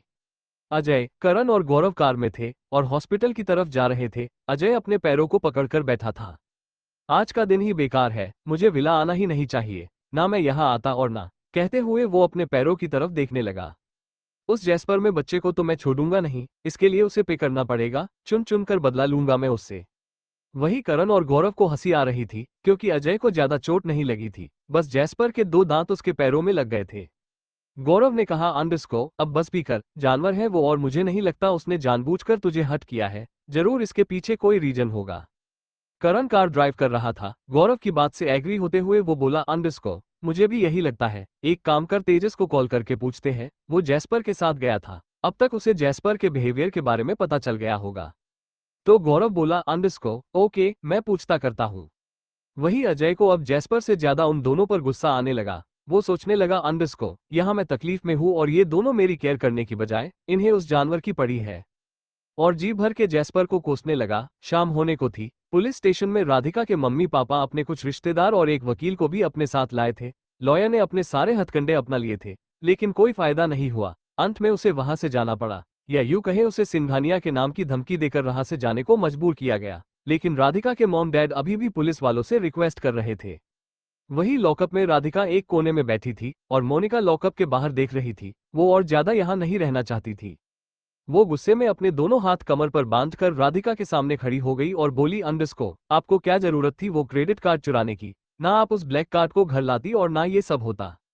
राधिका ने उसे आंखें छोटी करके देखा। उसका मन किया वो मोनिका को एक थप्पड़ मार दे। फिर कुछ कुछ सोचते हुए वो शांत ही रही और अपना सिर दीवार पर टिकाकर आंखें बंद कर ली। मोनिका इतने में चुप नहीं हुई। वो आगे बोली, अंडरस्को, अब आप चुप क्यों है? कुछ बोलिए, जवाब दीजिए। पर राधिका ने कोई जवाब नहीं दिया। वो वैसे ही दीवार पर अपना सिर टिकाए बैठी रही। ये देख मोनिका का खून खौलने लगा। वो उसने राधिका को झकझोरते हुए कहा, अंडरस्को दी, आप ऐसे चुप नहीं रह सकती। क्या आप बताएंगी आपके और बलदेव मिश्रा के बीच क्या चल रहा है, ताकि हम उनसे मदद ले सके? ये सुन राधिका ने आंखें खोली। उसकी आंखें लाल हो गई थी और वो काफी गुस्से में भी लगा रही थी। मोनिका ने आज से पहले कभी भी अपनी बहन को इतने गुस्से में नहीं देखा था। कुछ सेकंड के किए वो फ्रीज हो गई और राधिका की बात से वो अपने सेंस में वापस आए। राधिका ने की कलाई कसकर पकड़ ली और दांत पीसते हुए बोली, अंडरस्को, मैं पहले भी बोल चुकी हूँ और आज आखिरी बार बोल रही हूँ, मेरे और बलदेव के बीच में कुछ नहीं है। और जो ये मेरी हालत है ना, उसकी जिम्मेदार तुम भी हो, समझी? और रही बात मेरी क्रेडिट कार्ड को चुराने की, तो मैं तुम्हें बता दूं, वो मैंने चुराया नहीं बल्कि सड़क से उठाया था। चुराया तो तुमने था, मेरे कमरे से, वो भी मेरी गैर मौजूदगी में। अगर तुमने उसका यूज नहीं किया होता तो हम यहाँ कभी नहीं होते। मोनिका तो बर्फ की मूर्ति बन गई थी। वो एक टक राधिका को देखे जा रही थी। दोनों बहनों में अक्सर लड़ाई होती थी। मोनिका शुरू से ही बदतमीज थी और पहले भी कई दफा उसने राधिका से बदतमीजी से बात की थी, लेकिन राधिका ने कभी उसे इस लहजे में जवाब नहीं दिया था। राधिका रुकी नहीं। वो मोनिका को धमकी देते हुए बोली, अंडरस्को, तुम्हारे भी तो बहुत सारे अमीर दोस्त हैं। आजकल तो तुम रात रात भर उनके साथ ही रहती हो। बोलो तो डैड को इस बारे में बता दूं। सोच लो, अभी तो तुम्हें यहाँ लॉकअप में रहने को मिल रहा है। क्या पता सच जानने के बाद डैड तुम्हें घर से निकल दे और फिर तुम्हें सारी रात सड़क पर बितानी पड़े। इतने में एक लेडी कंट्रेबल ने बोली, अंडरस्को, यह क्या चल रहा है? तुम दोनों का चुपचाप मुंह बंद करके कोने में पड़ी रहो। इतना सुनते ही राधिका ने मोनिका का हाथ छोड़ दिया। उसके चेहरे पर किसी तरह के इमोशन नहीं थे।